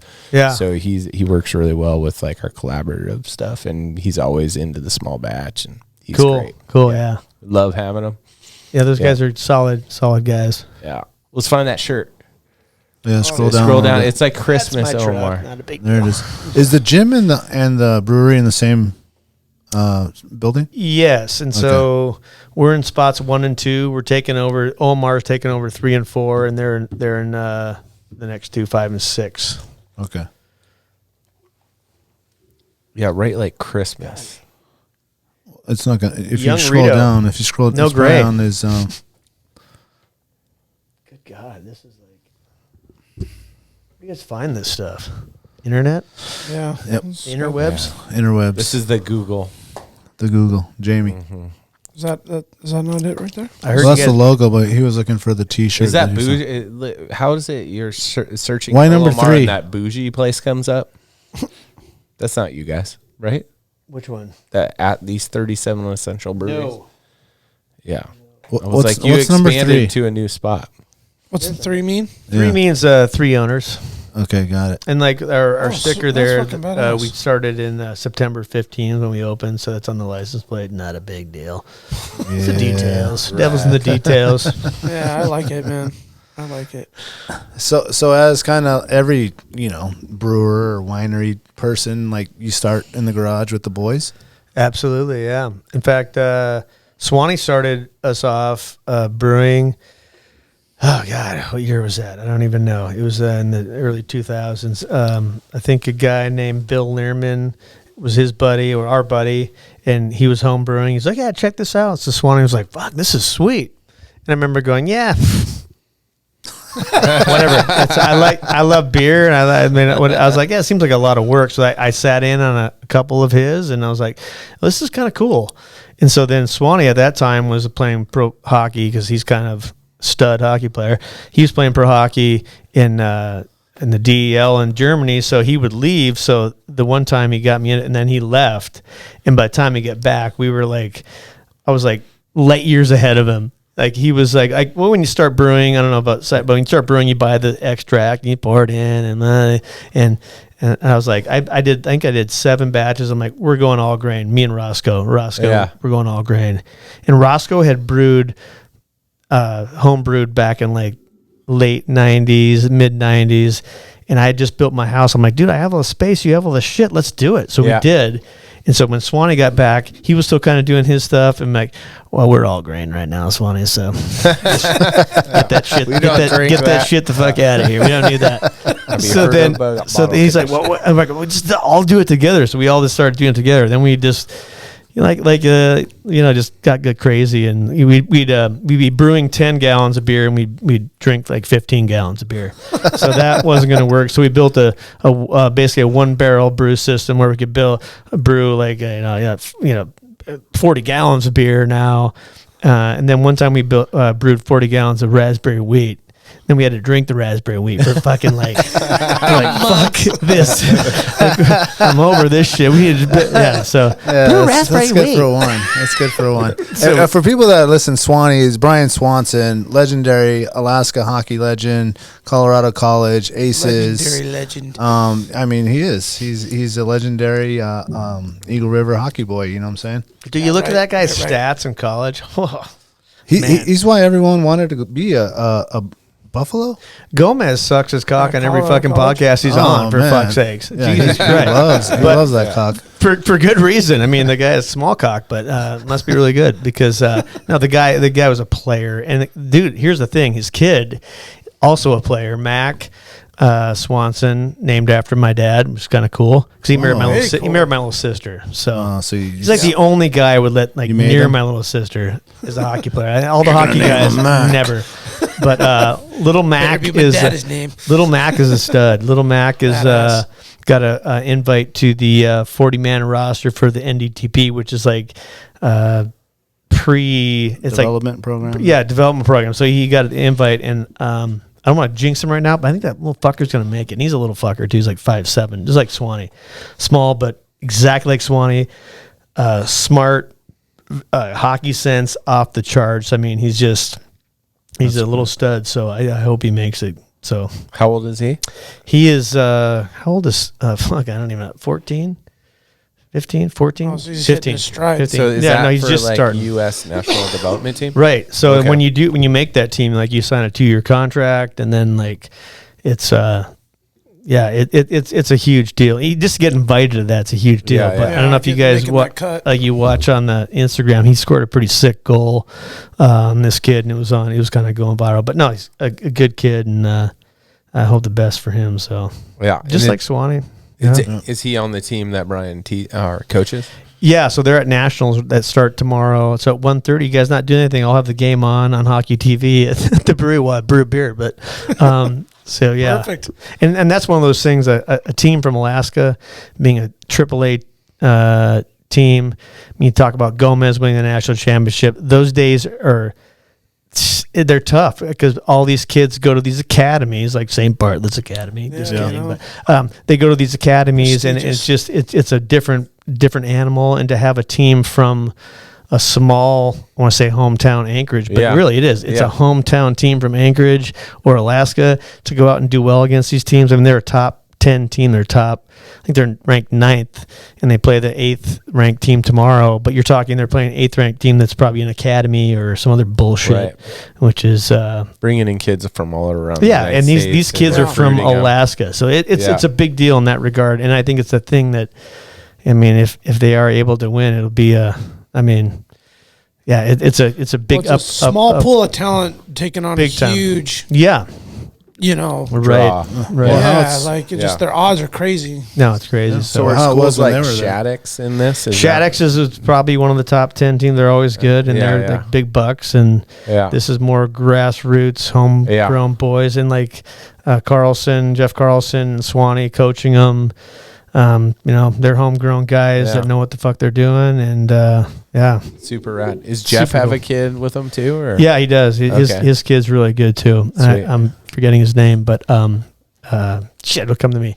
Both their kids are like studs. Yeah, and that whole team. I mean, they got a team of just solid players and a good goaltender. So yeah, hopefully they can make a stir and bring her home. Be nice. I gotta say the El Guapo. It doesn't have that crazy like back end. It's not ultra spice bite. Yeah, that the Pepper Peak sometimes would give me. Yeah, the first Pepper Peak that was extra peppery and peaky. when we don't go trickled. When we don't go super peppery like that, the hate like the cult comes back, right? Because it's a cult following. So when they come back and they're like, "Hey, you didn't do it peppery enough," it's like, okay, we learned our lesson. Some people love it. We have to go use it. But also, what peppers are you using? We use mostly little jalapenos and habaneros. But what I've done, I half them, scrape them, get all the insides out, get all the veins out, devein them, I guess you could say, and then roast them. And then roasting, I think, kind of gives them a little smoky flavor and a little, and it mellows that out. Yeah. It mellows you guys have had a jalapeno like cut in half and then boom, but without the insides and a little more mellow, it's just all flavor and a little aroma. So the pre-roast, you can definitely taste the smoke on the pre-roast. Nice touch. Very flavorful, man. Thank you. How do you do that? Do you do it like on a Traeger or? That would be illegal because we have to be a commercial kitchen. So we have Garcia's do it. Yep, that's how you got to do it. So we have we trade them in beer, and they roast the peppers for us and do it. Money. So we've learned just if you do it at home, don't put that on Instagram. Yeah. You're watching. Protest brought to you by. Everyone's watching. A lot of haters out there. All those people they watch. All the government agencies watch your. Double shovel, the same thing. The most famous one happened with Daniel. So Daniel was out, running his the Daniel's dogs at the time, and he was outside the cidery. It was pre-Anchor Dog, right? No, it was Anchortown. It was Anchortown then? Okay, so he's Anchortown, and he had his little area set up outside. We hadn't opened and permitted the outside area. So Daniel was drinking a kombucha, but in a double kombucha cup glass, and we took a nice picture of it, and it was like, NOB coming in. I was like, well, that was kombucha. No, that's a real thing. It's annoying, but whatever. Yeah, they like to stalk us a little bit. Yeah, they do. They do. Do they like come watch you? Man, people don't got fucking shit to do, dude. They'll watch what other people are doing. Yeah, people watching. Yeah, and judging. Yeah. Hypothetically, let's say that like 12 chocolate lab puppies came into your cidery. Yeah. And like in 2 baskets. hypothetical. I'm not saying this happened, but hypothetically, and then like, okay, hey, you know, all the women obviously come over and grab a puppy, blah blah blah. Yeah, it's puppy therapy, but that's the stuff you love to post, but you can't post. Yeah, So. yeah. I would never do that. By the way, That is your phone. Oh, that's nice. There is no try. Do. There's no try. Do. Sorry, Camel. I'll get back to you. is that the Karate Should we Kid? throw them on live? Huh? No. Is that the Karate Correct. Kid? Yoda. Oh, it was. Yeah. Yoda. I couldn't hear it today. So. There's no try. It's a shitty iPhone. It's been beat up. Seriously. Oh, it was. Yeah. It's a cool ringtone, though. Yeah. Thank you. I have a really, silly question. What does odd man rush mean in hockey? Okay. Okay. Hindsight. This man does not play hockey. Okay. My kid watching plays, hockey. but I'm just a dad spectator. I don't get in any of it. Where did you come up with that? Good. That's a great question because probably a lot of people don't know what that means. I am not afraid to ask the questions. the tough questions. Okay, because I got like we're all different cats here. Yeah. And we have like amazing, interesting guests. You're another one just like coming right through. And they'll say things in terms I've heard or whatever, and I have no idea. And I'm not afraid to be like, hey, what does that mean? No, that's there a good might be question. listeners like, this fucking idiot, you know, does he even know anything? No, there's I'm probably like, more that are like, I don't know what that means either. I know. I'm just going to be like, I know there's got to be other people that doesn't know what that means. So. No, odd man rush is like it's an offensive advantage. So when a team has the puck and they're heading down the ice, Power play or what? No, it's more like a rush up the ice, like Like an odd man, like 3 versus 2. Like there's 2 defensemen. 2-1. There's 3 coming in, or 4v1. There's one over. On you have the advantage as an offensive team. So it's got an odd man rush. They have an odd man rush, and so once you hear it, though, once you've heard it, now you've heard it and you know it. Next time you watch a hockey game, it'll be you'll hear it more like, oh shit, they said it like 3 times. Every time they say it, I get a penny. You know, 1 on 2, 2 on 1, 3 on 1. You know, the announcer will be like, odd man rush. And then that's just because it's, you probably don't watch as much hockey as I do. But. Well, now I'm going to listen for it. Yeah. And the other one is Omar now. Just yell Omar at the kid. Omar. El Guapo. El Guapo. Another beer. What's he saying? I get 2 cents every time they say that. Well, we might as well explain dump and change too. Okay. Because I'm sure you don't know that one. Man. No, so because of your podcast, like dump and change. You heard dump and change. I'm like, I have it. And then I was like, dump and change. I'm like, okay, dump the puck, change your line. Yeah. Yes. So I figured it out over time. Yeah. But it wasn't until like this year probably that I was like, it makes sense. That's what it means. Okay. Yeah. Well, I would say that the hockey lingo is like its own unique. There's so much lingo that's happening. Would you say it's like a language almost going on? It is. You don't really. It's a language that's evolving. Like I'm an old fucker, and the new stuff that's coming out, I have no idea. And I'll test you guys. You get your hockey guy. Do you know what muck and barn is? Nope. No, neither did I. Nope. Muck and barn. I don't know what it is. Muck and barn. It's I say this. I'm still like top cheese. You top know, cheese. Muck and barn is what top cheese is the top of the net. Yeah. Water bottle popper. Where mama puts the peanut butter. Yeah. No. Mucking barn is what hockey players refer to as going down on a female. That's muck and barn. Muck and barn. Which now does it translate to the ice? You scored. Strictly sexual. You're muck and barn. Okay. You ate at the Y. You went downstairs, downtown. Yes. And it's set in. Yeah. So I my boys bring this up, and they're like, "Oh, this." I'm like, I don't even know what you're talking about. Oh, I mean, like those things, like going top cheese. That'll never. There's some things that'll never go kind of out of style. But it's constantly. Actually, you know what? I'm not really happy. The hockey players have gone really kind of weird with their like practice. Everything it's pracky. Oh, hey, pracky. Oh, yeah. Hey, saucy. It's all. Just add the Y. Yeah. It's like Spanish where you add the O. Started with a nick. Yeah, exactly. It started with nicknames. Now it's like, hey, we're going pracky. Hey, you know. It's like, okay, when are we going to stop this? Let's just do it. We're not going to think about it. I'm old school in that regard. So. Yeah. Putting your foot down. Yeah, right. Okay, well, now you know. I could use another. Yeah, no, I mean, let's get it. I guess now, too, that I think about it, it makes sense, odd man rush, because you're like rushing the D with one extra guy.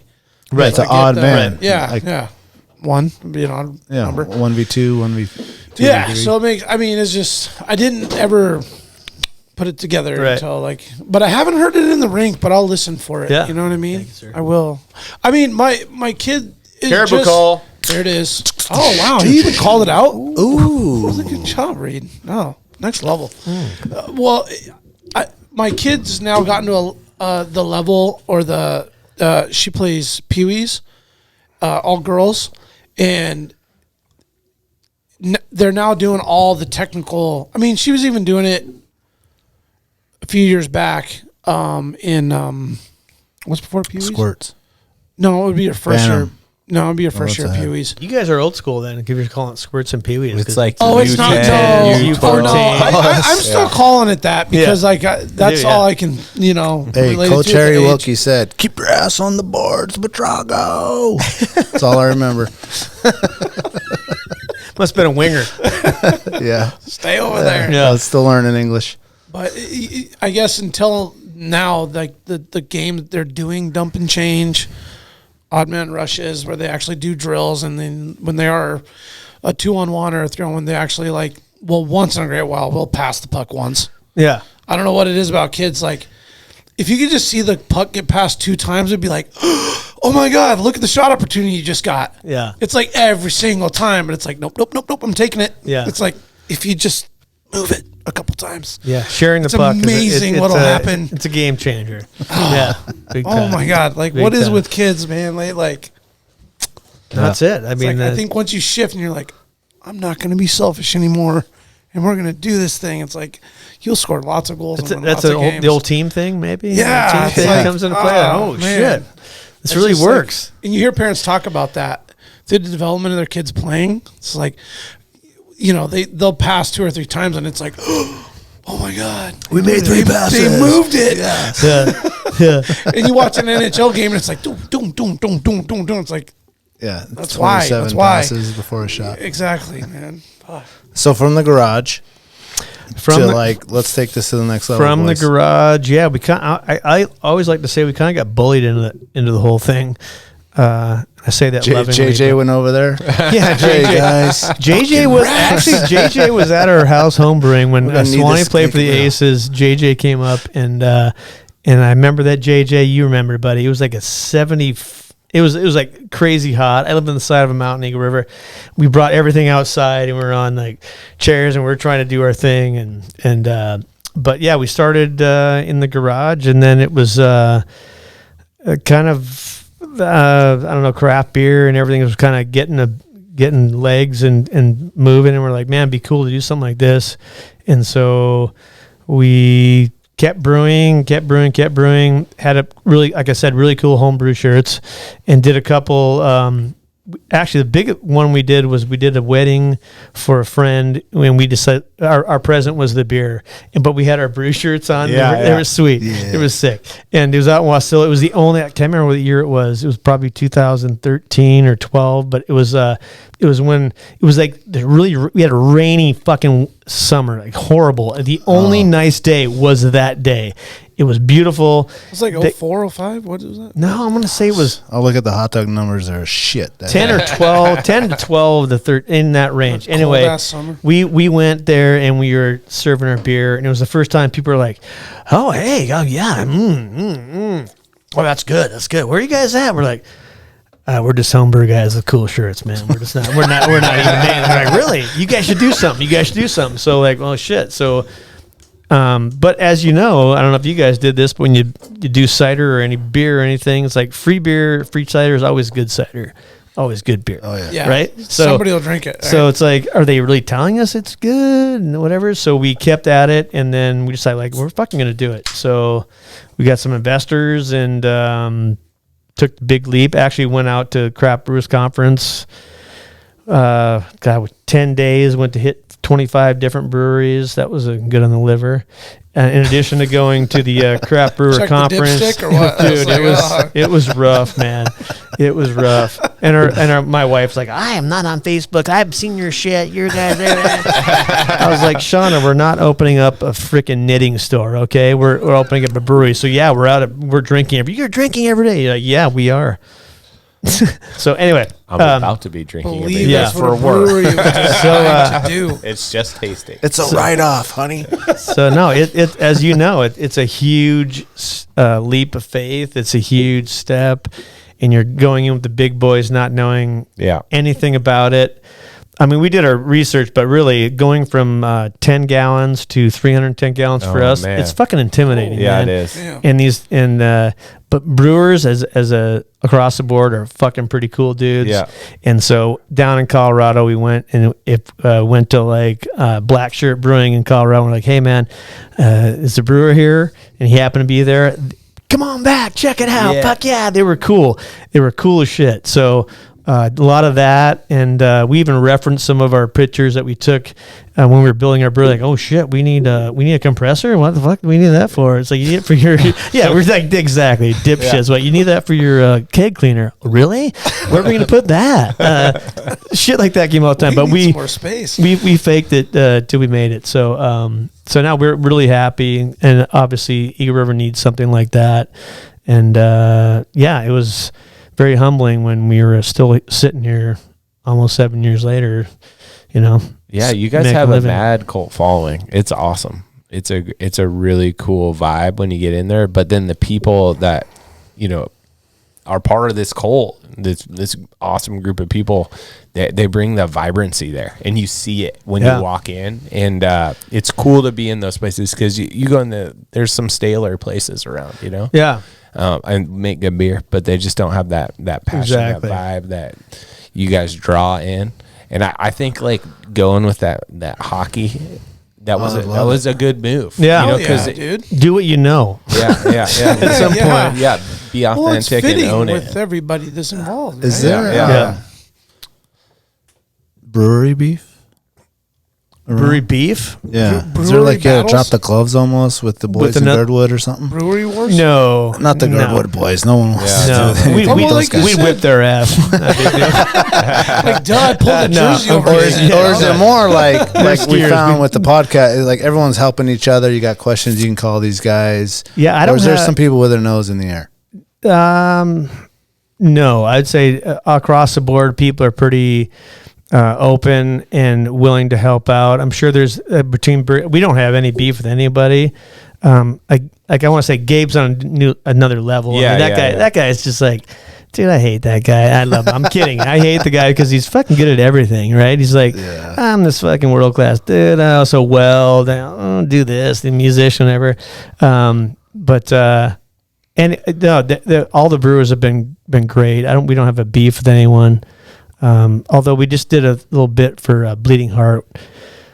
Why am I plugging these fucking guys? But I can edit it out.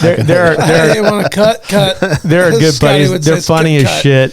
They're funny as shit. So we did some. They wanted to do a mean tweet never thing. cut. Yeah, cut that shit out. This is what Scott used to. Scott came I'm in saying here. something nice about them. Cut it out later. Yeah. Anyway, they're doing something for their anniversary. I don't want to ruin it, but not that they'll ever listen to it. Who knows? Those guys they're from Palmer. Nobody listens to this shit anyway. Don't worry about That it. one. Are you guys at 3 followers like us, or you got 5? Yeah. You know, You guys got more than that. I think we just crested They're 6 all out of Jesus. state today. They're all out of state. It's us and our buddies. They want to learn how to sheep hunt in Alaska. And we were Yeah. talking about You brewing. just write doll sheep on everything, and then everyone Yeah, follows your hashtag fucking- doll Get sheep. the plane on there. That's beautiful. yeah. It's beautiful. Yeah, there's no dead sheep on this Yeah. airplane. There's some moose, and I can all shoot moose. But It's on the inside of the hoodie. You take it out. I always wondered about the Next level. Hey. the brewery Boom. beef Reversible. though, because like on our side, like no one wants to make cider because there's like this thing where it's like, well, cider's not that cool for brewers, But so everyone's like very forthcoming coming into us, and we're friends with everyone. Yeah. But it was like, I wonder like where this, like there's got to be a rift somewhere. And I also know that like some of the brewery, like Gabe is a good friend of ours, and we talk to him about all kinds of stuff.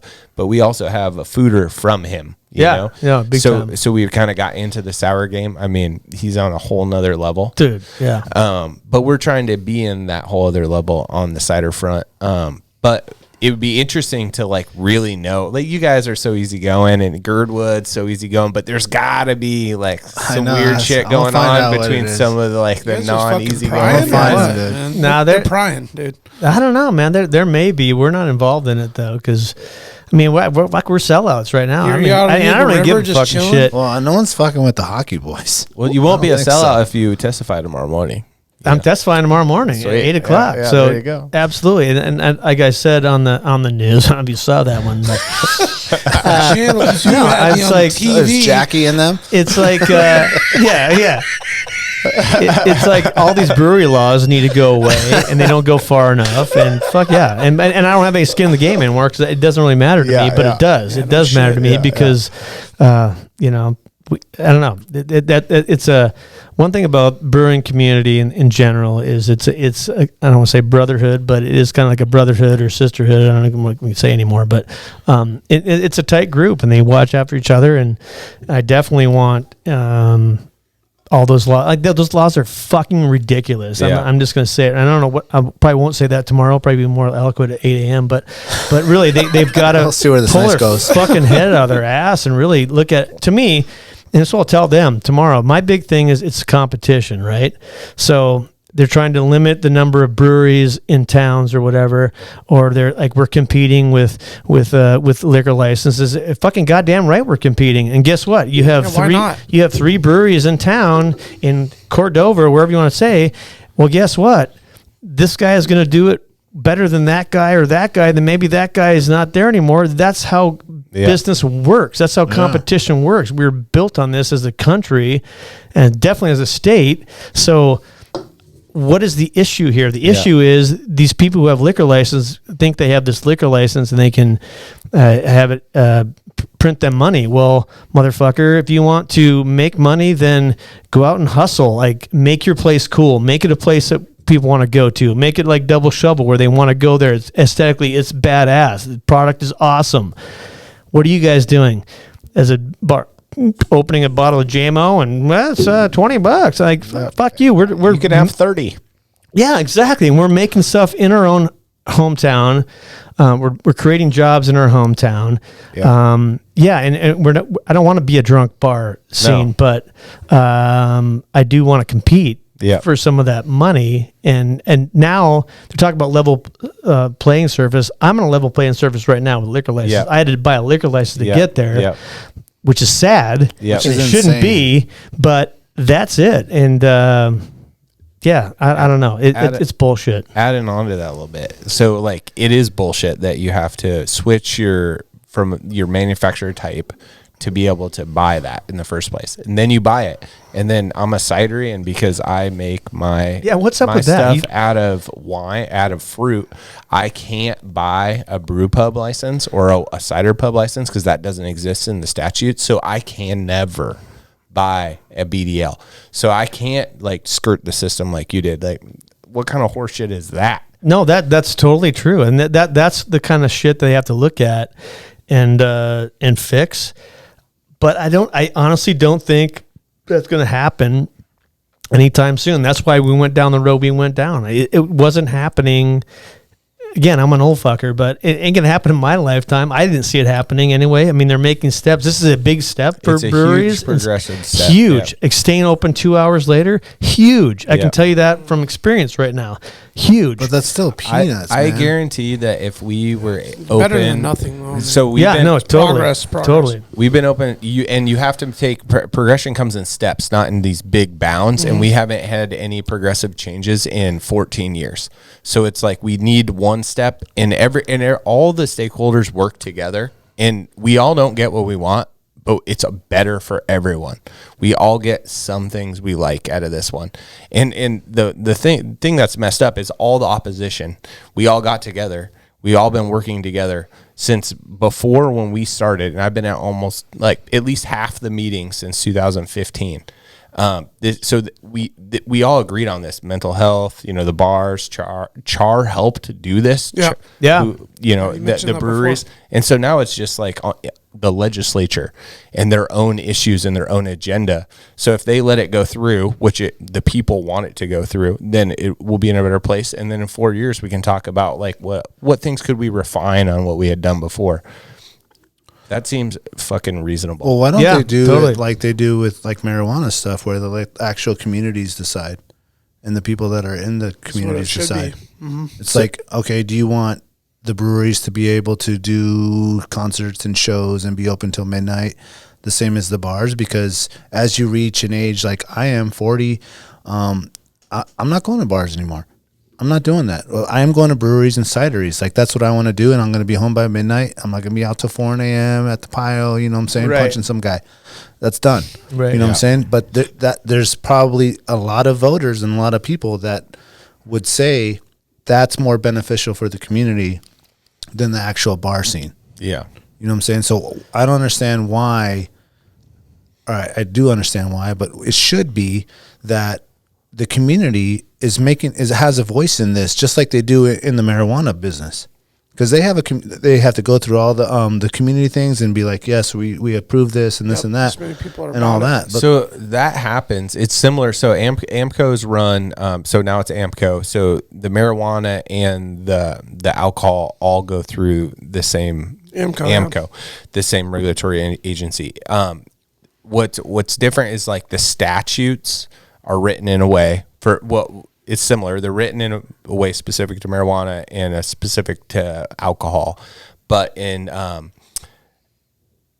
for both cases, they have to go through the community. So like when we apply for something, we go through AMCO, but then it has to be approved by the city. And then you get to be approved in Eagle River by like the city, but in a different way. Yeah, or assembly. So that's why there's no marijuana and there's no There's no weed shops in Eagle River. Fuck no, because our very conservative community doesn't want them there.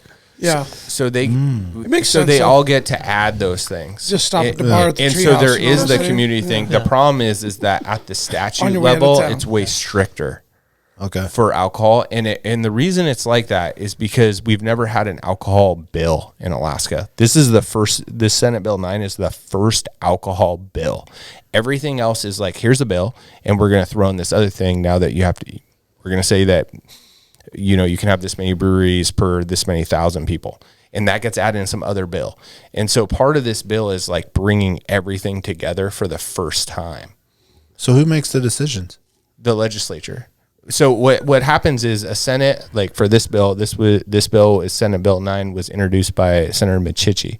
So for 11 years, Senator Michichi, who has a full-time job, like for ConocoPhillips on the Kenai. Is he a good guy or bad guy? He's great. Good guy. Okay. He works with like the mental health people, with CHAR, with the distributors, with all the breweries, and we all sit at a table.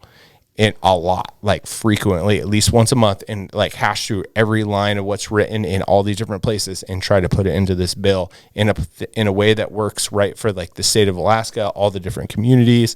So there's like so much that goes into it, and when you do that in a way when there's lobbyists, because there's tons of lobbyists involved, and if on the liquor side everywhere. So the breweries have a lobbyist. Okay. We have one lobbyist.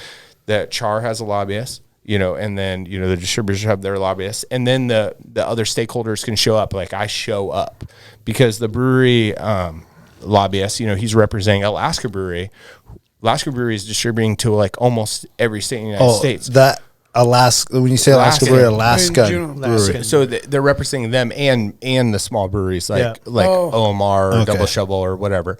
So they're trying to show up to represent everyone. So the only way to really like represent like our Reid's views and my views is to show up in person and just be like, hey, let your voice be heard. Yeah, like this is how we feel. We're glad that our lobbyists here. So they all got together. Well, in the past, there's been opposition. Like, we're not going to agree on anything. Someone from AMCO went over to CHAR a couple years ago. We know who this person is, and did a fantastic job getting everyone back together and go, what can we do to make all the right decisions for everyone? And everyone's going to have to give and take, and everyone did in this bill. So that's what's cool is like, it's not awesome for everyone, but it's really good for the state and it benefits every party. And when you call it, I've called in to testify in the previous committees, every single person that's called in has totally supported the bill, and almost every person has called in to support the bill without any amendments. Because like that's the thing we don't want to do right now is amend something that we've worked on for 11 years. Like it's already a big step. And there's like little nuances that I agree with. Like that's important, but you're never going to get it perfect the first time. Yeah. So like let's like get this in place. This is good for Alaska. And the reason I started talking is because if we could be open to 10 o'clock, when we started our cidery in 2015, I would already be distributing to the lower 48, 100%. Because the tap room provides the capital that you need to grow a business to compete against Budweiser, like all these fake microbreweries that are owned by the big guys, and you can't get our stuff outside of the state without that. You know, we weren't here when Alaska Brewing was here, so it's really hard to do that. And so if Alaska truly wants to benefit, then we need to change these rules to allow breweries to make some money to invest in like huge capital funds to be able to compete with these guys. And then we can actually bring money into the state. And what are we do? We have oil and natural resources. What other, sources of income what other does Alaska manufacturing have? You got going on? Yeah. Not a lot. So it's like, let's do something. It's not huge, but it's a part. And so Alaska needs to open up the gates to everyone in every sort of business that would be able to bring money into the state other than like tourism and oil and natural resources. Totally agree. Yeah. Well, we'll see. It's going to be, like I said, I don't know. It doesn't go far enough in my eyes, but like I said, it's a step and it needs to happen. Yeah. It needs to I mean, you've been outside when you talk to other brewers, they laugh in your face. Oh, like, dude. What? And you're like, yeah, man. This is the best we got. Done by 8. Sorry, it's. And they're saying that with the band playing behind them, Dude, yeah. With the TV rocking, and that's the thing. It's it happens. Bars and breweries and cideries work in harmony in almost every other state in the. Everywhere. They just it works, and here for some reason. And why do you think that is? I mean. And what's the common denominator? I've got my thoughts, and it's just I don't know. I think that the old school legislation privatizing the liquor licenses and then making this FA market that the state supports like really changed everything. And a lot of owners of bars and BDLs don't fall into that like old school way of thinking. Like a lot of them, we did a collaboration with Palmer Ale House this week. Like they want to collaborate. Yeah. And they don't see us as like someone that's challenging their business. They see us as someone who's benefiting them.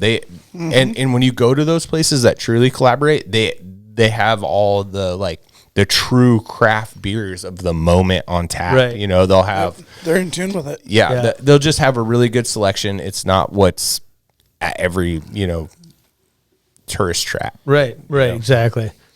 Well, that's and with Odd Man Rush. I mean, it's like we had hopes of like distributing, and that's gone. I mean, I'm trying to make, and Eagle River's like crying for it right now, begging for it, if you will, to have a place that's cool to go to. Like, and so, we've changed our whole business model. I want to bring people to Odd Man Rush. So that's like retail versus wholesale. Yep. I don't want to be into wholesale. I don't go looking for accounts. We have 20 accounts maybe, and I'm fine with those. And those that aren't performing well, I'm like, hey, you want to take a beer? Yep, see ya.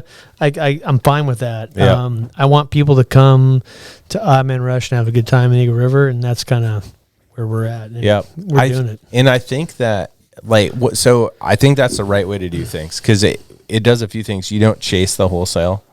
It gives you time to be like creative with stuff, and that's fun for like the on-site premise, which is what we're about, our craft.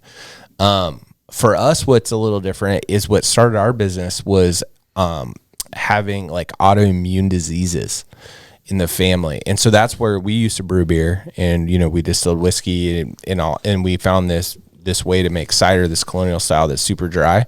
And we feel like it's really important to deliver that product to everyone in the state. Yeah. So that, and I think if we didn't have that, I would totally side with, well, I'd side with you anyway. But I think we kind of have an obligation to get our product out to the state just because it's different and no one else is doing that. No, big time. Well, we got double shovel on tap now, which is sweet. The cider mosa went out. I had a 6-barrel that went out like one night, so I got that back. I got a couple different flavors right now, but yeah, that having for us having something other than beer, because not everyone's into beer. Yeah. Not everyone's into having another option. Yeah. We've seen our beer sales go up because now someone who they don't have anything that's gluten free. Well, now they do. Oh, and now, boom, our beer sales gone. Everything's gone up. So it's a win-win. So, and it's crazy how that changes like the group. Like you'll have 5 people, 6 people, 3 couples going out, and you got like a couple people that can't have gluten or something, and then so they suddenly can't go, but now they can. Yeah, big time. Yeah, that's right. Hey, so we got vegan hot dogs. Yeah. Well, Like I don't do hot dogs, but I don't make hot dogs, but you do a vegan dog? I don't know. I've never had a vegan dog. Yeah. Don't do it. What's this like better than beef dog? The vegan dogs I use? Probably not. It's just apple sage. There's chipotle ones. There's, Italian. What's that made out of?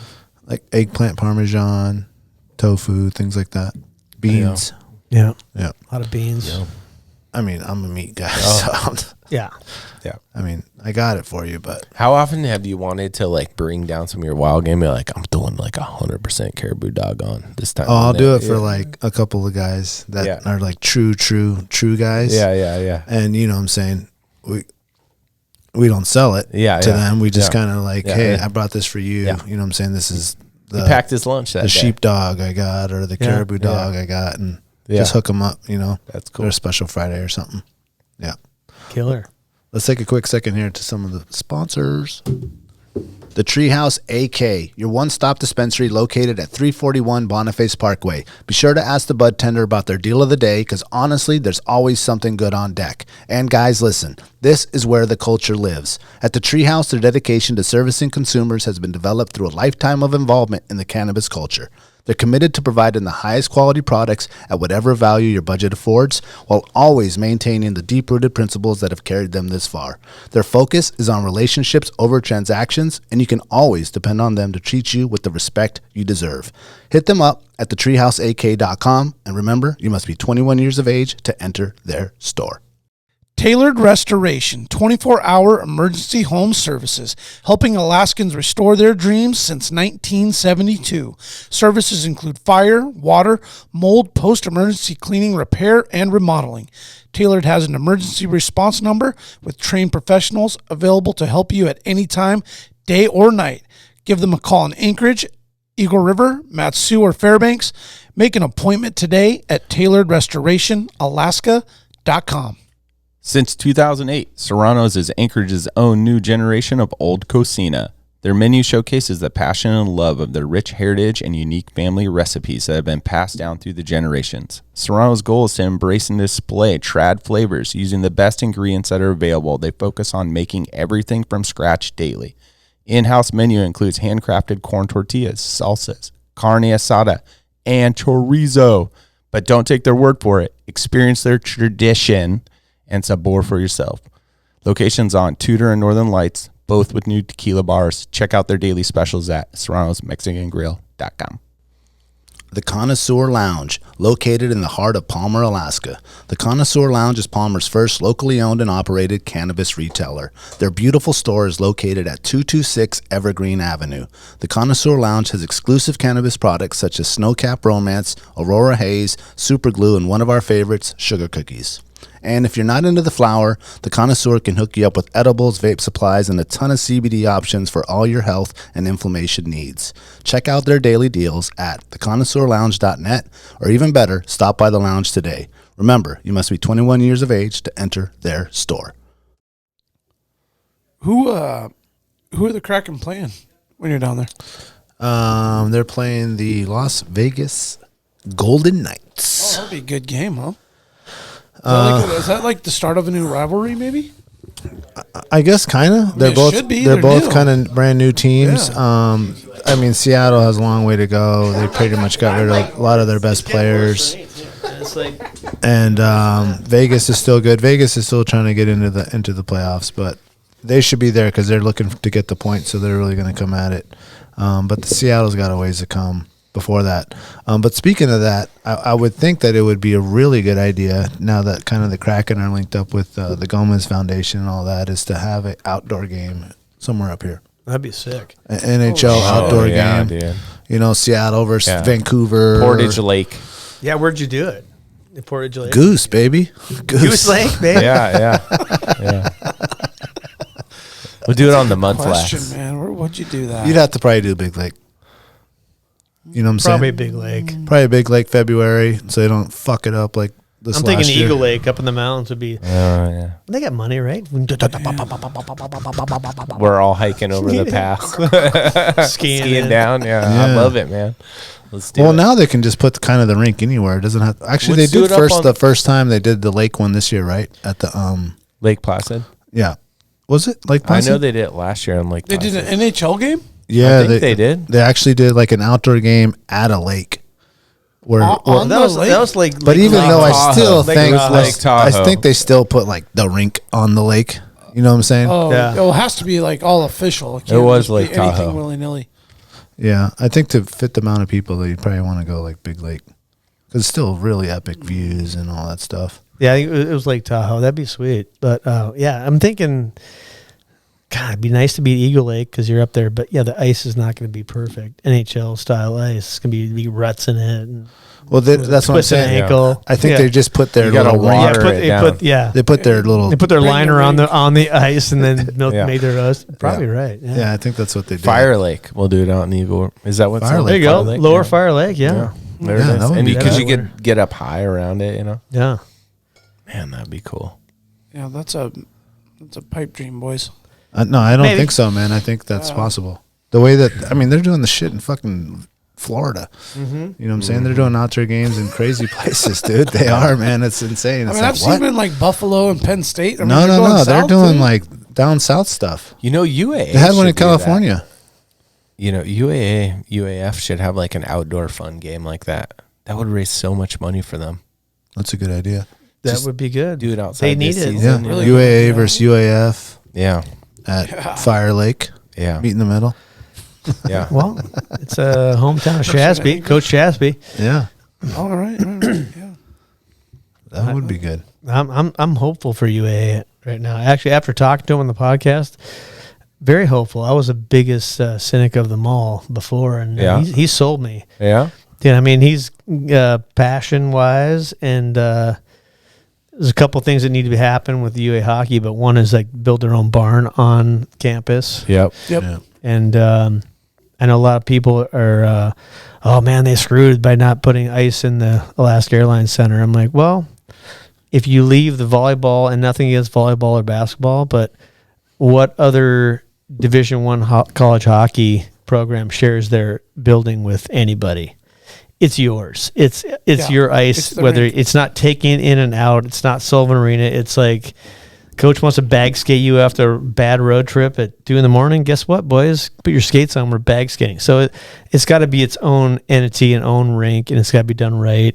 And in college hockey, any college sport, but especially college hockey, seems like every fucking locker room is like better than a pro locker room, Yeah. and then the facilities are just, amazing. So they got their work cut out for them, but I'm hopeful, man. Very hopeful. I mean, Good put it luck. right next to the Alaska Airlines one.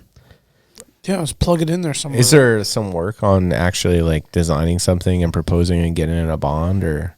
So far, it's all just hearsay. Yeah.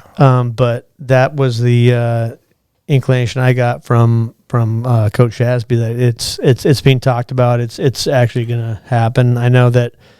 Well, I just heard this week Sullivan Arena won't be ready next year for anybody, including the Wolverines, which is a travesty. And our local legislators, our local assemblies, fault for that. But it's playing Division I hockey at the Wells Fargo not the best. Yeah. But better than nothing. Yeah. That's true. So Great point. Yeah. So hopefully hopefully the powers that be find a solution to that. So Yeah. I think it's going that way. I don't know all the details. I'm on the outside. I ask the tough questions. I definitely believe that it's on the other side of the downhill climb. Like if it's hit rock bottom, maybe. Definitely. This is not like an educated assessment. This is just being an Alaskan dude who really took for granted UAA hockey. Dude. Like, I wish so much I would have supported that back then, because now, if there was, there's the Wolverines. I mean, I would go to a Wolverines game, but you can't get a fucking ticket. There's like 800 but people. But you used to be able to go to an Aces game or an UA game on any Friday or Saturday, and I was like, I go sometimes. Yeah. I'm a casual fan, right? Yeah. And now I'm like, fuck, dude. Like, I wish we had something to go to I could buy season tickets for. Like, I'd do it. Yeah. My kids would love to go do that on the weekends, man. Like, seriously. And what I've said before is, like, when the Aces were here, they're not, obviously, but when the Aces were here, East Coast Hockey League is very entertaining. Guys like Swany came back and played. No disrespect to anyone who come back and played, but Swany was at the twilight of his career. He came back to his hometown, played hockey. You go to a WCHA game back when they're WCHA, but you go to the college game, you're seeing guys that will be in the NHL in 2-3 years. You're seeing Jonathan Toews run through here. All these studs that played at an empty barn. Oshie played at TD. I mean, all these players played, and you're like, that's what you want to watch. I mean, you want to watch some good hockey. Again, no disrespect to any Aces fans out there, because Aces were fucking awesome. Davis Payne's a good friend of mine. Name drop Davis Payne. Davis Payne. He was a coach when they won, but played college hockey with him and good shit. Is he with the Kings still? He is not with the Kings. He's with the Senators. He's assistant coach of the Sens. Yeah. Ooh, maybe I'd coach. He just sent me a picture the other day of him and Sebastian Bach. Anyone know who Sebastian Bach is? Sounds like a bad motherfucker. Any Sebastian Bach fans? I do not who that is. God damn it! What is Bach? What is Bach? What country is that? German. He's a hair band guy. Oh, hair band, 89, late 80s. Okay. Full fucking just. No. Skid Row. Ever hear? No, nothing. Skid Row. No, I got it. Yeah. No, I remember you. 18 in Life. I know you've heard the songs. That's how. I have heard the songs. Yeah. He sent a picture because him and I had gone to a concert in Marquette, Michigan, and he sent a picture of him and Sebastian Bach. Yeah, Sebastian's like 6'4", Davis is like 6'3", 6'2". Anyway, it was good. I got the solution. God, you guys got it. I got the solution for the UAA hockey. We set up the professional outdoor thing for the Kraken versus whoever, and then that is UAA's 8 games home. You come up and you got to play the outdoor game against UAA. Yeah. With the stands that are already built in there until the stadium gets built. Yep. Damn, it'd have to be like the perfect weather permitting. Do it like pre-season. Weather permitting. We play all 8 games in January and February. Chinook rolled in. Looks like we're going to have to go to the Wells Fargo. We're back in Wells Fargo. Standing room only, though. You guys got stickers for days over here. Yeah, we do. Holy shit. You added to the stack, dude. Yeah, nice. Good, man. Yeah, we've had a lot of fun people in here. Bait Shack, Prince William Sound Salt, Alaska Mining and Diving. What else have we got over here? It's Alaska Mining and Diving. We had the AKJ nice stickers, breakdown, but dude. they didn't last for days. AKJ? AKJ got snatched up. Those are some faves. Reid, who's going to win the Stanley Cup this year? You're asking the wrong guy, man. Right, you got to have it. You've been... A favorite? My favorites are not going to win. I've got 2 favorites in the NHL. One's Detroit Red Wings. Nope. Tough sell.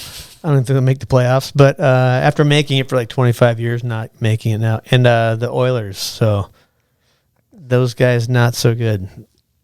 I honestly, for a hockey guy, I don't follow the NHL as much. I don't watch NHL. I watch a lot of college hockey. Yep. But anyway, Was the championship game tonight? college hockey? Yeah. No, it's going to be on the 9th April. It's on the 9th. Okay. That's right. So we got They we just had Sunday got they an had Eagle that. River boy there in playing for Minnesota State, Zach Kranick. So we had a lot of Alaskans. There was Who's 2 in the Alaskans. What's that? What's the 2 teams? There's 4 teams now. Oh, it's a Frozen 4 right now? Frozen 4, which starts. Okay. Yeah, what do you got? Quinnipiac? No, Quinnipiac's gone. It's Minnesota, Michigan. They just beat Western Michigan, right? Yeah. Yeah. Western Michigan at Hell Run. They've been shitty forever. It's Minnesota, Michigan, and they should be there because they got like 7 first-round draft choices in the NHL. They should be all right.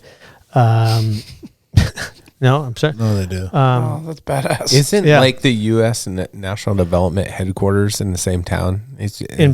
No, they're in Plymouth, Michigan. Oh, okay. But All right. close. So I said Michigan, Minnesota.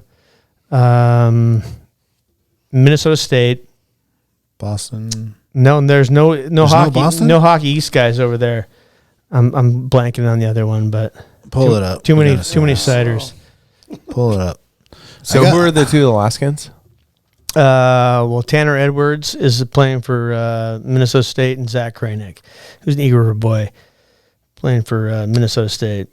And then Notre Dame just got beat, but Zach Plasinski was playing for them, was another Eagle River kid. So there's been some Alaskans out there. It's Denver. Oh, Denver, yeah. Which, Denver? God damn it, Matt Carl should have known that. Yeah. He's the head coach, not Matt.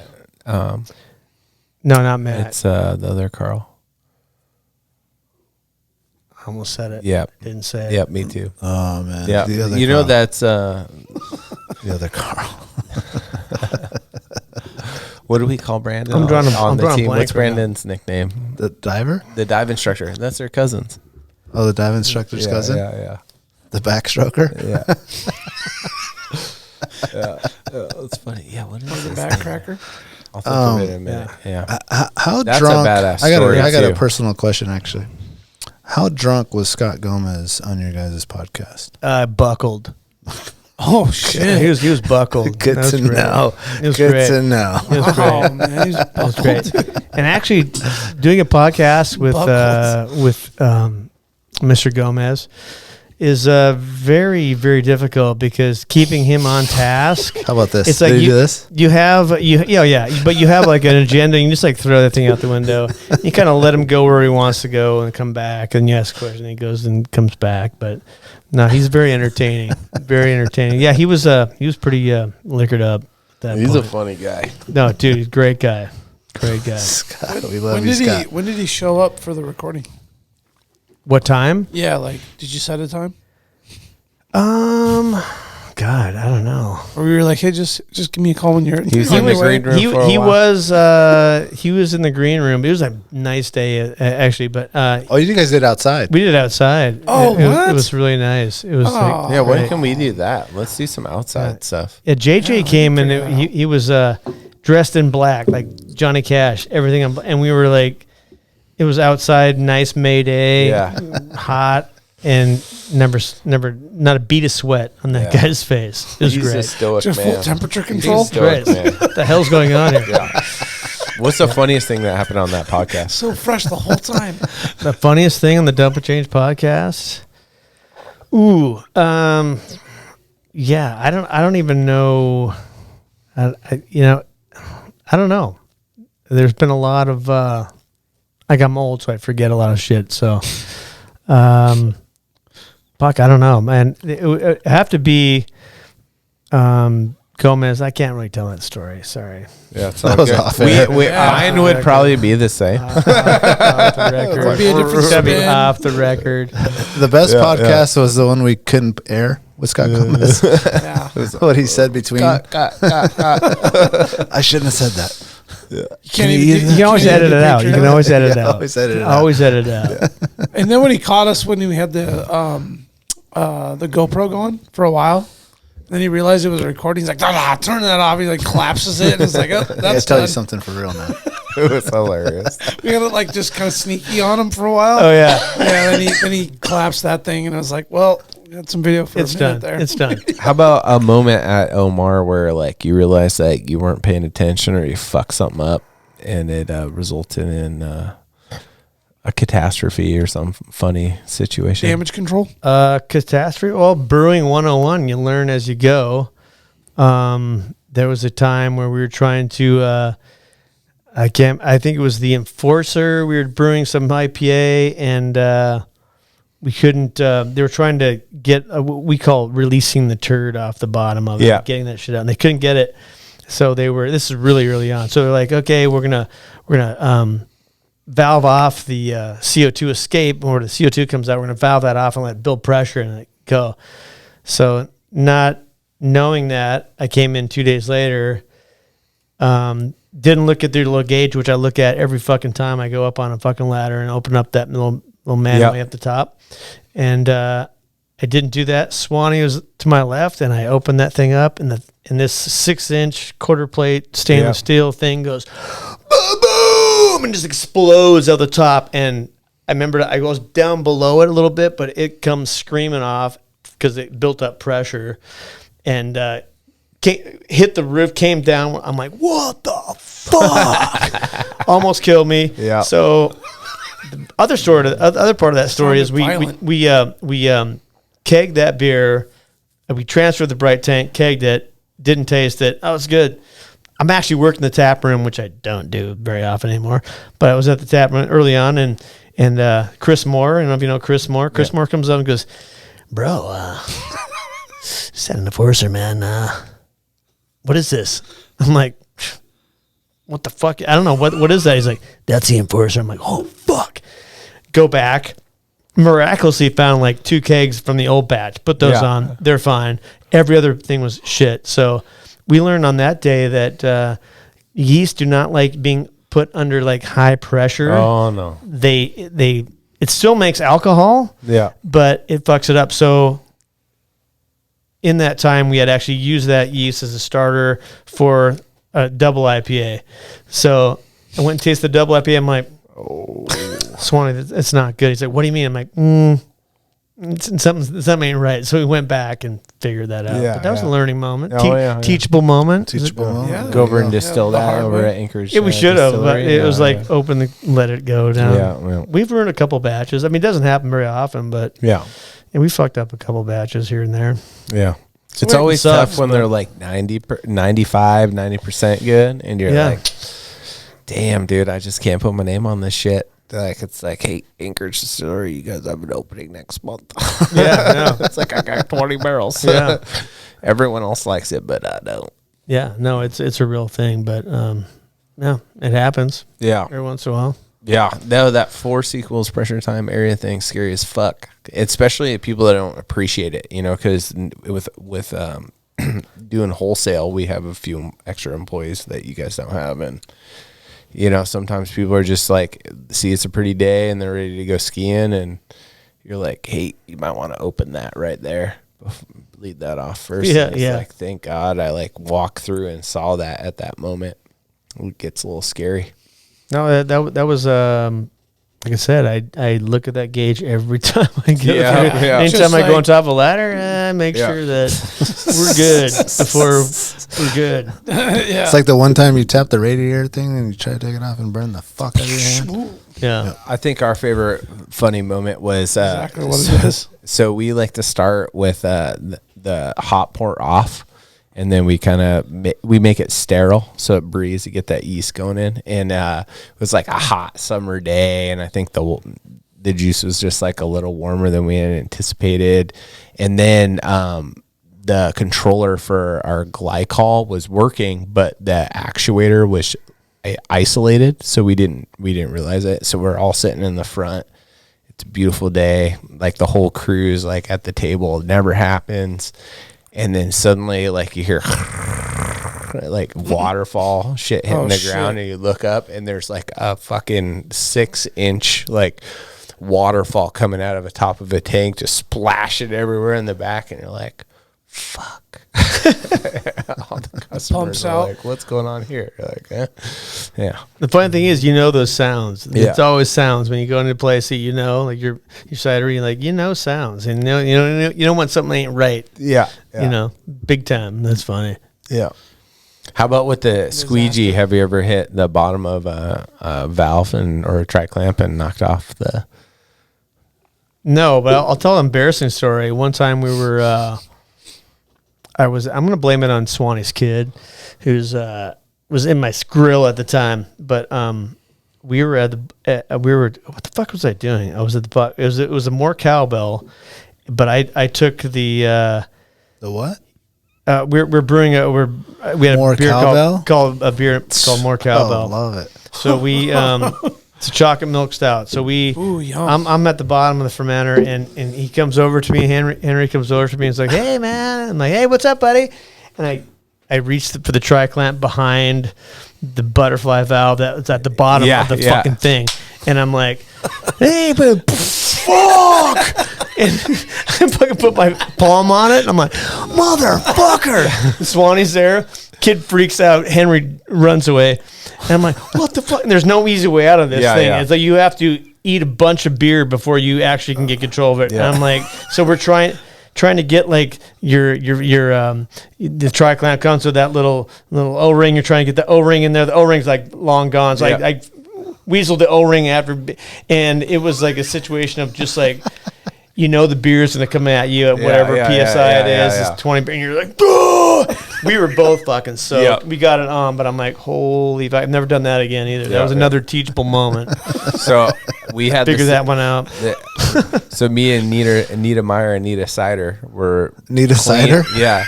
Oh, Nita Cider, Nita Meyer. He just had a baby this week. He did? Oh man, shout out to those buddy. guys. Congrats. Yeah. The dude is like the heart of double shovel. But anyway, so we're like in the back and we're just like cleaning up after some shit. And this is like before we learned that you needed to turn make sure that all the tri-clamp clamps are up. And so I'm the one that like swept with the squeegee and knocked it. So the same situation, except for I knocked it off. Right. And then we both looked at each other, but we've all both taken well control for oil. So like you have a blowout in the well, like you never put the cap back on, right? Like you put the cap back on open. So it fits. So like right away we both looked at each other and it like was just resonated and he just opened the tri-clamp open, the butterfly valve open. Gotcha. So then when we put it on, it's just spewing fucking cider out. Yeah. But then it just goes on perfect and we just tighten it. We do a smile and no it's problem. messy as fuck. We ate a lot of cider that day. It's like shutting the valve but off. That was like, I was like, thank God I took that fucking blowout preventer school because I would never have thought to put on a fucking open valve. No, it was panic time because you're sitting there with your like finger in the dam, going, fuck. Yep. Like there's no fucking. I can't move. I was here for 2 weeks. Like what the fuck? Yeah. No, it was that was a good one. Swany said he's never done that, but he totally has. Probably. No one was around. No one was around. He's by himself. You were working at the McDonald's Center. I was at the Mack. He was there alone, unsupervised. I might add. So. Yeah. So okay. So what? 2 years ago or about 18 months? Almost like September would be 2 years. All right. So yeah. So I peeled off the Mack, which I've been there for 24 years. Great gig, but funny thing is, I heard one of you guys say I was GM running the ZAM. I was running everything. He's running the rink. The Fun Hockey League would have our tournaments. That's how I know. Yeah. Oh, the FHL does the thing at the Mack? Yeah, so that was where they did their spring tournament. So that's how we met. That's right. I was running the league. Like right when I started hockey, everyone's like, "Who's the most psyched?" Well, it's Strict Jack running the league. Have you ever skated with Jack? I've never skated with Jack. No. Yeah. So Homer hockey coming in hot. Duly noted. Tournament next year. Yeah, come skate with us. Yeah, we'll have fun. You go skate with that with Freshie Brothers. Come down. We'll go play that Ash Cup. We'll have Rito on our team. Yeah. No, are you still skating? I'm not skating. I retired. You guys missed a press conference, obviously. Yeah, we'll bring you back for retirement. I'm sorry, I'm not Scott Gomez. Okay, I retired from beer league. Was that on YouTube or? No, in my mind. In my mind only. No, I retired from the Mack. Just send a text message out to a couple guys. Yeah, exactly. I'm done, boys. I'm no longer available for the ERHL draft, just so you know. Don't even consider my No, name. don't even look at me. Don't even look at me. I drafted him, but he didn't show up. Yeah, that's bullshit. No, I got done with the Mack and just I've not. I put my. I taught for like 15, 20 years. I learned to play hockey class out there, which is fucking awesome. You get kids that are out there that just learn the game. Yeah. At all levels, but or all ages, and it's magic, and that's what's fun about coaching really young kids. It's like that magic is like still there before all the politics and bullshit get into it. So I got done with my last learn to play hockey class, retired from the Mack, put my hockey skates and everything else in my bag and put it on the top shelf of my garage, and it's been there ever since. And Wow. I can honestly say I don't know when it'll come down or if it'll come down. Yeah. I don't know. I mean, maybe it will. Maybe I have grandkids that play. I don't know. I'm just Well, when we get the outdoor Kraken game, we'll have to call you you up. need a ringer. Yeah. Oh yeah. I hit that 50 and older age group real well. If you need some eye candy. Some fucking dangles. Just Yeah. Not so much dangle. I wasn't Swany. I was more of the I'm gonna drive you through the boards type of guy. So they call it grinder or whatever. I wear that proudly, but He's I haven't skated You ever in a heard of while. the Enforcer Lager? That's right, boys. Yeah, that's named after me. I'm gonna take JJ on. No, I'm not. No, negative on that. You know, I will say, I'm a little. I hate to say this, man.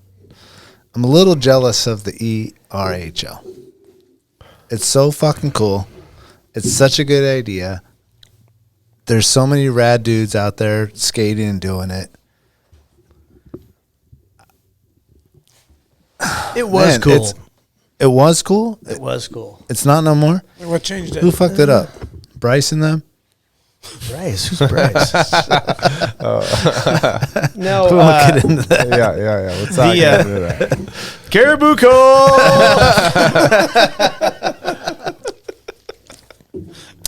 No, the ERHL was the love child of Steve Glines and myself, and I didn't grow up with Steve. Steve's a little younger than me, but we knew each other. Caribou Call, and we hit it off. This thing's Anyway, hardy, man. yeah. Oh, Just dude, you're sprayed all taking over the the full old man, enforcer. dude. Yes. No, I'm not going to drink this Yes. whole thing. I mean, I might, but Maybe. You know what the black Damn can good was? Didn't get name. enforced. Damn good name. can you only buy this in Eagle River? Mm-hmm. I love it. Kind of like the whole retail wholesale thing. Yeah. Kind of makes you get out there and do They're it. holding down the line around Eagle River, you know, the actual Eagle River. Yeah. They're enforcing it. Yeah, we're enforcing Freshie, it. I They need got a case little- of these. They got Eagle River JJs just fucking lined up on that bank. Yeah. Do not cross. You shall not pass. You shall not pass. Nice. Love the Lord of the Rings reference. But we started this kind of as a way to save my job at the time. You guys said you Google people before. I'm like, oh my God, that sucks for me.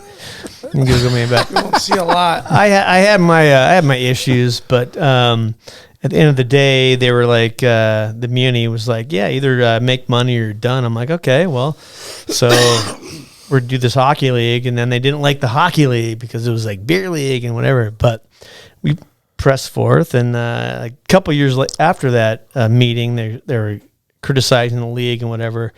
They kind of changed their tune because the Mack Center was like making $75,000 in revenue.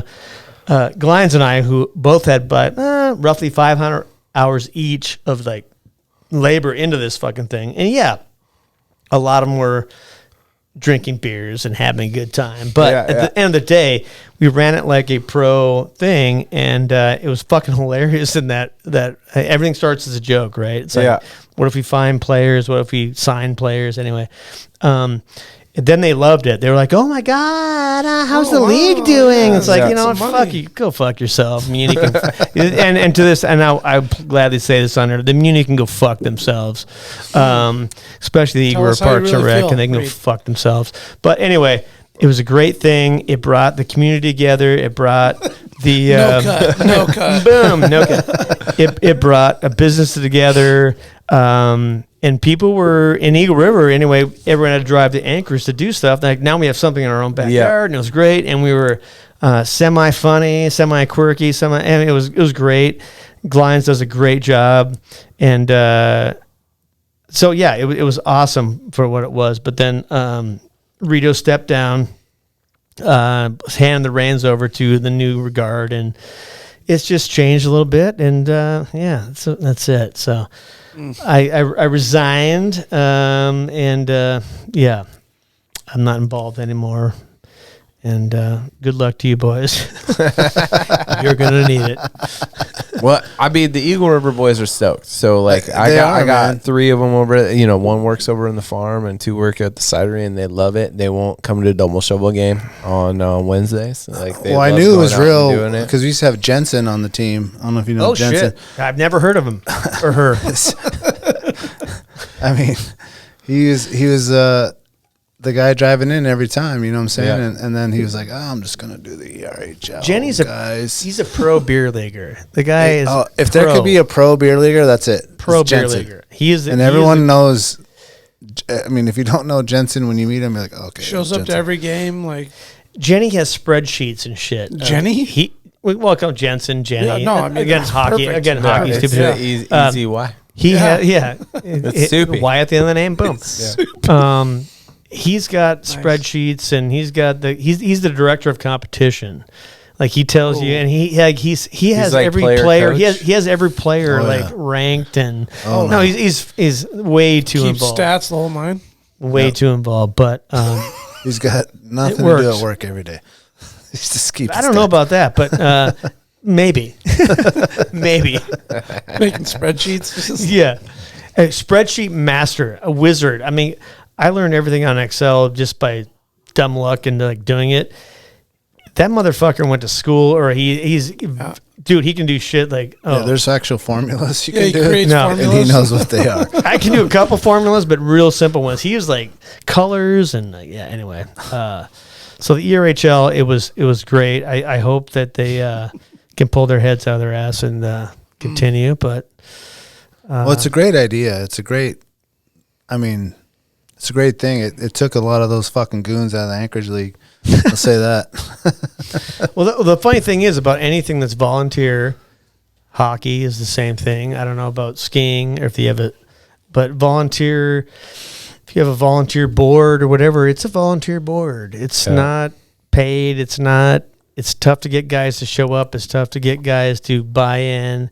So Glines and I were like 95% of it. When I jumped off and Glines jumped off, you're down to 5%. Yeah. And that's kind of where they're at. But it did suck. But on the other side of it, it did save my job for the 3 years that I kept my job. It was good. It was hugely successful. It was fun as shit.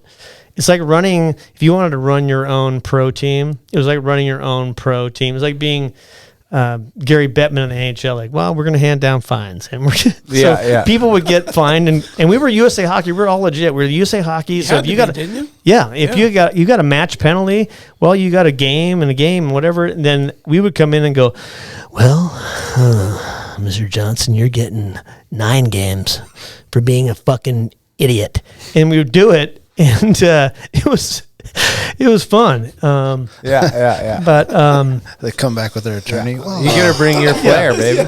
You know, why not? Yeah, no, it was a good time. It was a creative outlet. I mean, I think we all need creative outlets in our life. This is the example of that. You want something that you can put your name on and just have fun with it a little bit, you know? Yeah. So that was kind of that. Well, I'm just happy we don't air this. You know, this is just us. Oh, good. Perfect. Yeah, so. No, we're only going to listen to this. I'll send a copy to you. That's what Daniel told me. You know, Daniel told me that. So. These are like 7.2%. I'm going to need a ride home. Yeah. Gavin, if you're out there, call me. You kid. Gavin.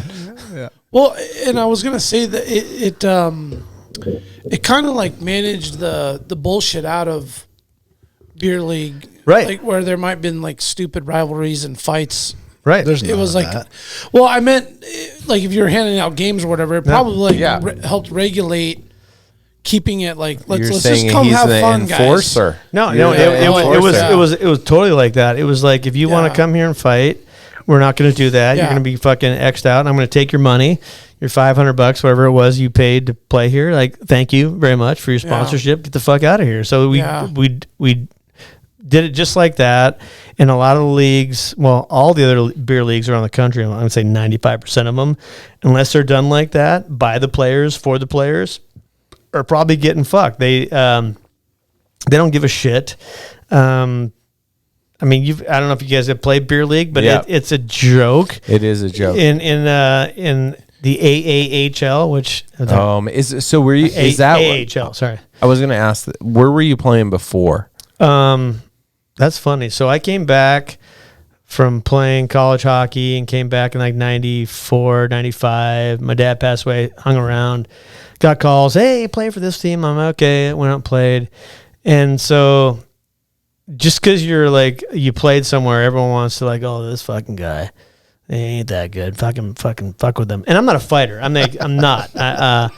And so I was like, no, motherfuck you. No, fuck you. So it got to that point, and so it got nasty a couple times. I mean, it's like just stupid shit. It's typical beer league shit in Anchorage and at Boca. In the AHL. Yeah. In the Boca. And so I'm like, I'm fucking done playing. I'm done. Yeah. I turned 30 way back whenever that was, a long time ago. And I was like, oh, hey, the Veterans League. Yeah. We're all 30. We're all 30 plus. We all got jobs. Well, that'd be cool. Nah. Bigger fucking idiots. Bigger. It's stupid. So I did that.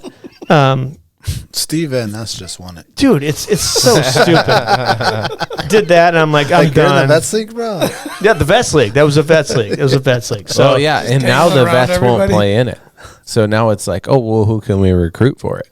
Yeah, so I did the Vets League, and then I said, fuck this, I'm not playing. And then started a Thursday night game out in the Riv, as we call it.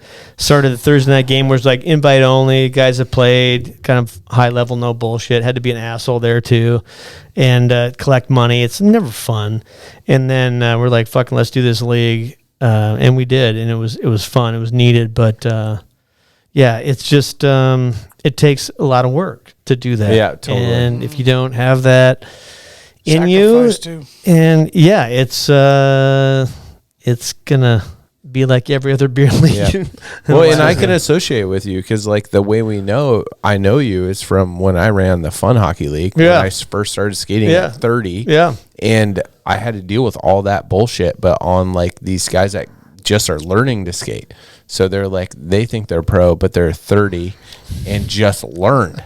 So it was just like, dude, come on, man. Like, grow up. You guys are great. You guys would come out, have the fucking Traegers going out in the parking lot, the awesome. Beers, just having a good time. So many good people, but we booted the fuck out of people. Booted them. Yeah. Like there was like no strike rules. Like, you know, these are the rules. If you touch them, you're out.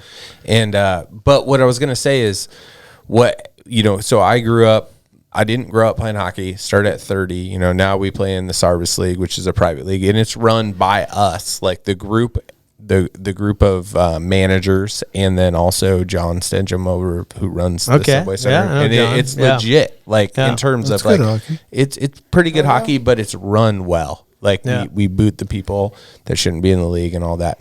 But what you guys did is, as the AHL got worse and worse and worse, because we were in that league at the same time.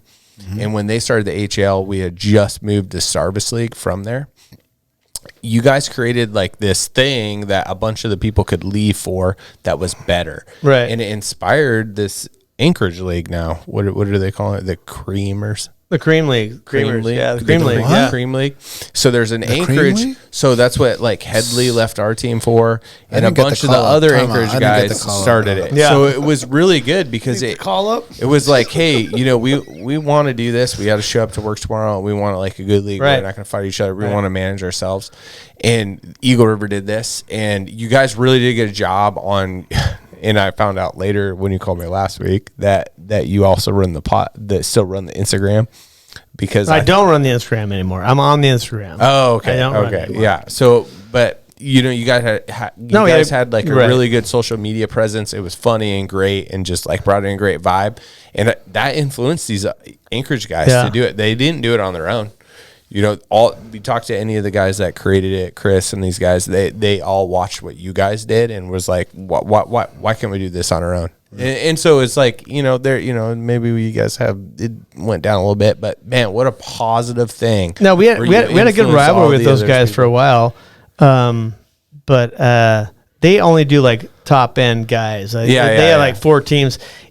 It's a different animal when you go like, hey, we're gonna go 14 teams and fucking 3 levels of fucking. Oh, you can't players. do that. Yeah, It's like that's crazy. And where are all your problems? In the lower divisions, Yeah, man. It's not the really? fucking Not upper fun division. hockey Oh league. fuck yeah. It's like guys are like Fighters in the scraper. Oh, yeah, crazy. dude. They all think they're in the NHL, and you're like, dude, you Sick. didn't learn how to skate to a Crazy 32. shit, Yeah. And you expect some of that in any league because I mean it's a physical game. It's Yeah. a passionate game. It's fast, It's but competitive. bro, it's like, oh man, it's like not worth it. I mean, I've been there where I've gone like that was stupid. Yeah. Like I Dude, probably we're at shouldn't have O'Malley done at that. 9 p.m. on Monday. Relax, Bo. Relax. No one's Still going gotta to go the to work show. tomorrow. Yeah. Yeah. The show only is, like, 2 people in the way window are wearing our jerseys, and they're 5 years old. Jack's kids are here. Yeah. When my kids are begging on it, like, just pass me the puck one time, I'll score, and then we're good. All right. Yeah. Everyone's Give me good. that. Yeah. Well, thank you for that. That's awesome. And the Cream League, I'm sorry you had to be number 2. Yeah. And they are. Hey, Cream versus ERHL on the outdoor. Yeah, we did lose. We talked about that. We Build talked up about the that house forever, doing something like that, and it just never happened. But we it'd gotta be get fucking Carlos hilarious. involved. We've been Carlos. talking about doing like Carlos, come through. a double shovel game against people, but then like every time we look at the map, we're like, well, we can't call OMR. But now that we know that Draft Swany. yeah. Well, Swany and He's you got aren't the bad skating. knee, but Neither of you guys are Gets a knee skating. rebuild. Maybe we Still can play. catch it. those edges. he can patch that up, dude. No, dude, playing against. So I played in the top league last time I played a couple years ago, dude. I mean, playing against 20-year-olds. Oh yeah. Not fun. I'm not too proud. I know it. I'm like, holy fuck, dude. These kids are like, they're quick, they're fast, yeah, all that stuff. And you're like, you're not. And discouraging, yes, very discouraging. I'm not too proud to say that. Whatever. I didn't get too into it, but it's like, dude, it is fucking tough because you're like, holy shit. You size someone up, you're like, I can fucking beat this guy. No. I can't. No. Bye bye. See ya. See ya. Circles around you. My I'm favorite good. thing about the older guys playing hockey is every few years, once every few years, we'll bring like one of our buddies out of retirement that like played at UAA or something, and they like seriously haven't put on the skates since. Right. And that their body doesn't catch up to their hands. So that first shift is the funniest fucking thing. It's like watching a moose learn how to walk Well, for yeah, the first yeah, time, but this yeah. is like an excellent hockey player. It's just like they're Yeah. trying to do this shit in their body. It's So come around. Give him a time. it is fucking Middle funny. of the Get a second period period. in. The middle of the second period. He'll be back. I guarantee you. He's fucking sick, bro. Sick. They're like, who would you call Jack? I was like, well, we weren't sure. He did play at UA, I swear. Let's look I it up swear to on- God, I'll this guy was Google it. fucking D1. I fucking swear to God. Really?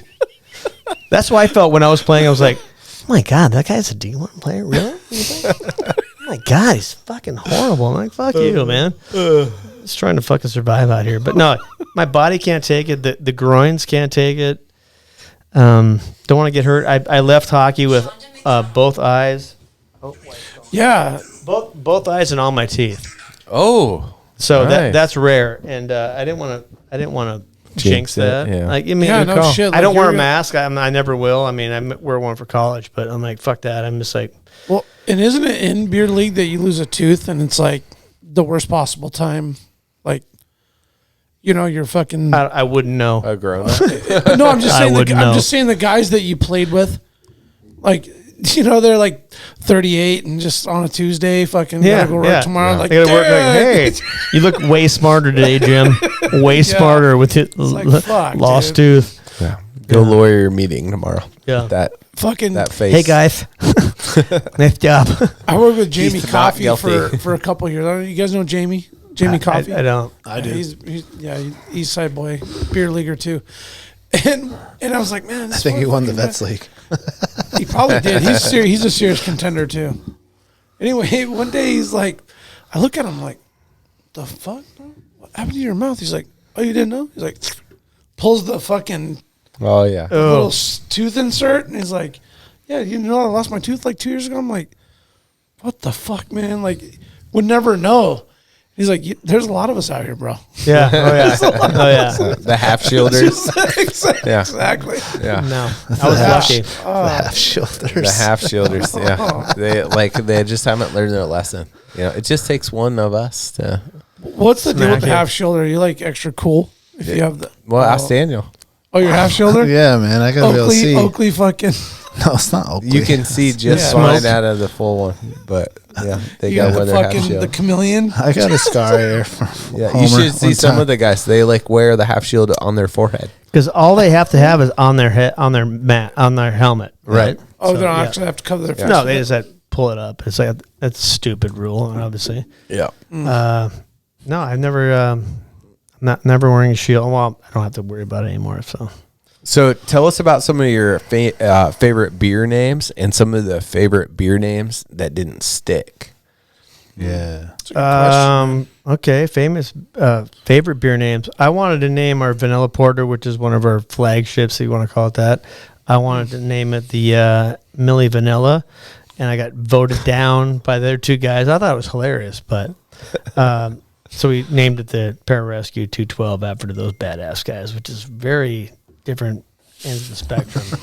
But that's a good one. Now, I have a list of beer names. I have a list of beer names on my phone, which I reference quite often. Sometimes I'm in an inebriated state, and I will just like jot something down. I'm sure you do the same Yeah, thing. You guys absolutely. probably all do the same thing. It's like, okay, that could be funny. So I use some of those beer names, future beer names for the mixies, like right, the Dick Butt Kiss. I mean, who doesn't want to say Dick Butt Kiss? Oh, man. It's fucking Dick Butt Kiss. Yeah. Motherfucking dick. It's got Badass everything. football name ever. It's got everything. It's got Dick Butt Kiss. I mean, fuck. Yeah. So when people come up and go, I want a Dick Butt Kiss, I'm like, I'm sure you do. That's kind of funny. That's a mixie name. We've named some of the mixies kind of Swany number one is kind of evened out. I'm kind of the extreme guy out there. Swany's very A personality. Yeah. It's got to be this way, blah, blah. Yeah, So I yeah. kind of get him out of his shell a little bit. I've been trying to do that since 96. But he's come around to some of the other names, but that's a good name. I named another mixie, the Jackie Treehorn, which is hilarious if you're into that kind of thing. If you're into the dude, that's funny. But we named one the Barn Mucker, which no one knew what the Barn Mucker was. Now you guys know what the Barn Mucker is, so you probably want a Barn Mucker. What does it mean? We talked about that earlier. It means, can I say it? I mean, eating pussy. Oh, no, we said muck the and barn. Muck and barn. Muck and barn. Barn mucker. marker. Well, Wow. if you're eating pussy, No, motherfucker. I'm learning. Yeah. I'm learning so much. learning. Yeah. I am just like. Again, hockey lingo will change next week. It'll be different. I'm gonna walk I'll out of be here with my head held high, man. And be like, man, I learned a lot. I'm gonna go home cool and muck lingo some today. barn. I know that, honey, right now. I'm a bun marking motherfucker over here. We're gonna watch the barn can. Yeah. You watch your porn again? No, I got the barn can. You'd like mentioned empty barn. I'm like, okay, empty stadium. That makes sense when you're playing hockey. Like, I'm trying to soak Empty it in. net. But the thing is, like naming drinks or naming It's like ciders I'm or learning beers. a new language. I feel like It's today. tough because like more cowbell. There's like 1,500 more cowbells out there. It's hilarious, but it's like, yeah, it's tough to find those. I don't think there's any barn muckers out there, but no, there's a fine line right there to get something funny, but not too. Not too funny, but Well, and we're all then adults. with your partners, like we have a trifecta too. So it's just We like, gotta and we agree to kind it. of have like a range of things. Like Yeah. people are accepting, you Yeah. know, of them, and so it's like sometimes we have the farmhouse hopped. you know, Yes. you know, yes, It's a good one. yeah. And How does that sometimes work? we have the cherry Lau. You get everybody together. Like Jerry did not like the cherry Lau name. That's my favorite Really? one. Oh, dude. what? That's my favorite name. No. And the cherry Lau's all Jerry too. That was all him. So like we're all looking at the name and they're like, oh, we're gonna do a sour cherry bark. And it's like, that's super sucky. We're not gonna do that. And that one's off the list. so then we're all fucking around. I'm like, oh, you know, I think Jerry Garcia got it right, Jerry. And he's like, has his face towards me and he's like looking at me funny and then just like starts to turn around because he knows what's coming. I'm like, it's going to Cherry Lau. he didn't love it, but he does love it because I had every single person that told me they loved the name send him a text message for a year. Just over and over and over. That'll do it. And now he loves was a that winner, shit. bro. It's, It was a Cherry winner. Lau is the best fucking name. And it's making you money. So yeah. It's his Instagram handle now. It's his fucking cider. The cider Jer. Cider He's Jer. just not even Jerry anymore. He's Cherry. Cherry Lau. Cherry Lau. It's Cherry. He did a That's fucking one of my damn favorite good job ones, too. though. That's one of my Yeah. favorite ciders. The Thanks. Cherry Lau. Yeah, big time. It's a damn good one. Well, it's- Jerry made that one. Yeah. I'm Fresh. looking at what ciders do we need out at OMR? That's what I need to know. I think just a little diversity, you know. The sour for sure, right? Yeah, we'll mix it. Let's go cider We'll mosa. mix it up. Well, he said that Rito said on the break that you went through a 6 at night. Do it. 6-tail, boom, done. the cider I got another mosas. one from Yeah, KNL. cider So mosa is pretty popular. yeah, yeah. We'll people don't know it's 8%. They're like, oh, really? oh dear. Good luck to you, sir. Yeah. The guys behind the They drink counter will two be and like, they're oh. stumbling around. Yeah. These dudes are coming in and they're 23 and they're with their girlfriends. They're gonna order a cider mosa. Yeah. And so they look up. They're like, "Oh, 8%." Next then. cider mosa. It was like, all right. It's more bang for the buck. You know what I mean? yeah. More yarn barkers. Yeah. Yeah, no, we'll send you some cool Market stuff. Barnes. We got some interesting stuff coming up the pipe, and so Right on. yeah, Yeah. some more of these like little specialty stuff. It's great. Love it. Love this one. Yeah, that one's good. The farmhouse, muck and barn. Oh, guapo. I like Boom. it. that's my So we can favorite. only find it out there. You got to go to the ER Yeah. to Yeah. get after it. Gotta go to the Riv to get after the Odd Man Rush. Yeah. That's right. That's right. So go. So go out there. Yeah. We got. Yeah, man. We need to Do make you guys offer rides home back to Anchorage? I'll see Is what there a Gab's shuttle? doing later on, but maybe. Let's do a fucking bike challenge this summer, where it's like you ride from Double Shovel to Odd Man Rush and back, Have so many. Have Yeah. so many. Have Shit. so many. and so then you makes get it. like some swag or something I like cool at that. the end. I like on that. What's either the end. mileage So like on I like that that. ride? if you start from your end, you get some Odd Man 20 Rush miles, swag. If maybe? you start from our At least our- 20. yeah. I say we 20 get the miles, mushers You on could there, do and it. some of us can go in the basket. That'd be Do it in the better. Better than actually you gotta pedaling. fucking earn your fucking Double Shovel and Odd Man Rush. Oh, Like, just earn sometimes it. you- That's the only way. That's the only reason I work out. Earn beers and yeah.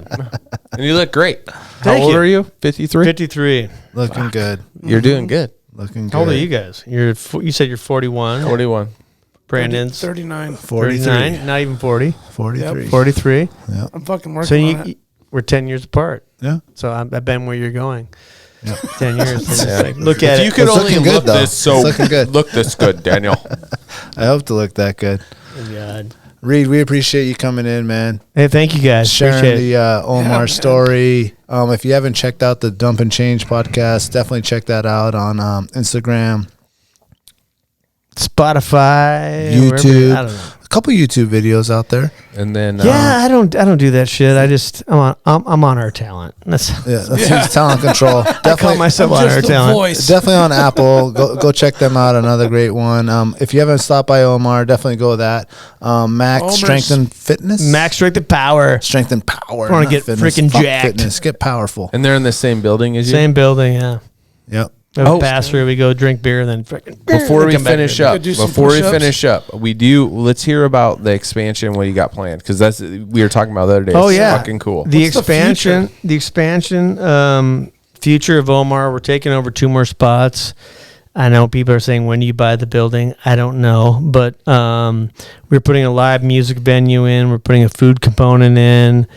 We're going to have a craft mix, a craft drink mix bar with a wine bar separate from the beer. And then, the focus is always going to be the beer, obviously, but Eagle River needs something cool. And it's going to be, a little live You're gonna music. deliver it. Shit that we can do, again, not to go back, but again, with the dispensary license, we can actually stay open later, have live music, and I think, Have fun. yeah, exactly, my man. That's the point, right? Have fun, Yeah, exactly, and so we that's kind of the plan, and for Eagle River again, it's much needed, And I think we're going to hit a home run with it. Hopefully. I mean, you fucking are. It's only money. You guys, it's only money. Has to. You guys do it right, man. You guys got fucking awesome culture.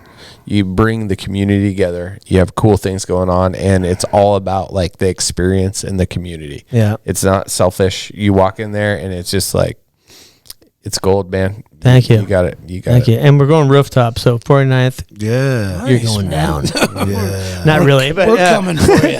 There's no rooftop out there. So it'll be good. It'll be fun. Yeah. Yeah. Thank you guys. You got to go Great up. idea. Yeah. All the way up. Odd Man Rush. Odd Man Dump and Rito. Chase. Odd Man Rito. Rito, yeah. RIEDO on Instagram. Yeah, there you go. Hit him with all the questions. He's got all the answers. He's a professional. Alaska, As far stay as you wild. know. We appreciate you. Thank you for listening. You'll remember my speaking to you of what I call your overcautiousness. Are you not overcautious when you assume that you cannot do what the enemy is constantly doing?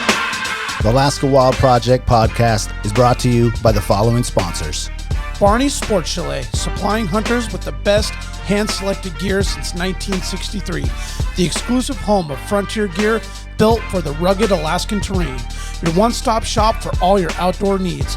Visit Barney's today at 906 West Northern Lights.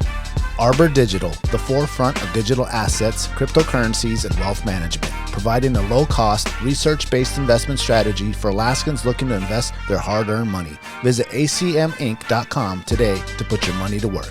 Tailored Restoration 24-hour emergency home services, helping Alaskans restore their dreams since 1972. Services include fire, water, mold, post-emergency cleaning, repair, and remodeling.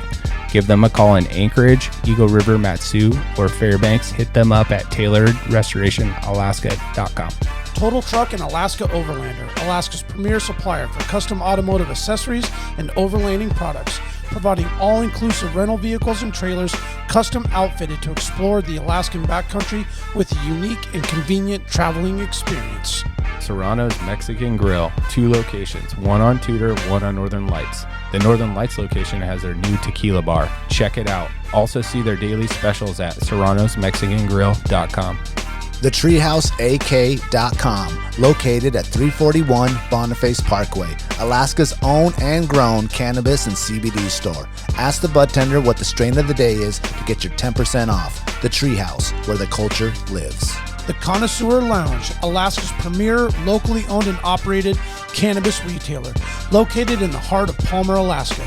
Their cultivated products include Snowcap Romance, Aurora Haze, Super Glue, and much more.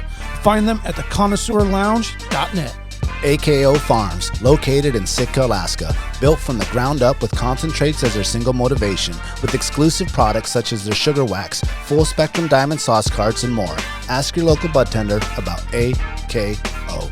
Marijuana has intoxicating effects and may be habit-forming and addictive. Marijuana impairs concentration, coordination, and judgment. Do not operate a vehicle or machinery under the influence. There are health risks associated with consumption of marijuana. For the use of only by adults 21 and older. Keep out of the reach of children, and marijuana should not be used by women who are pregnant or breastfeeding.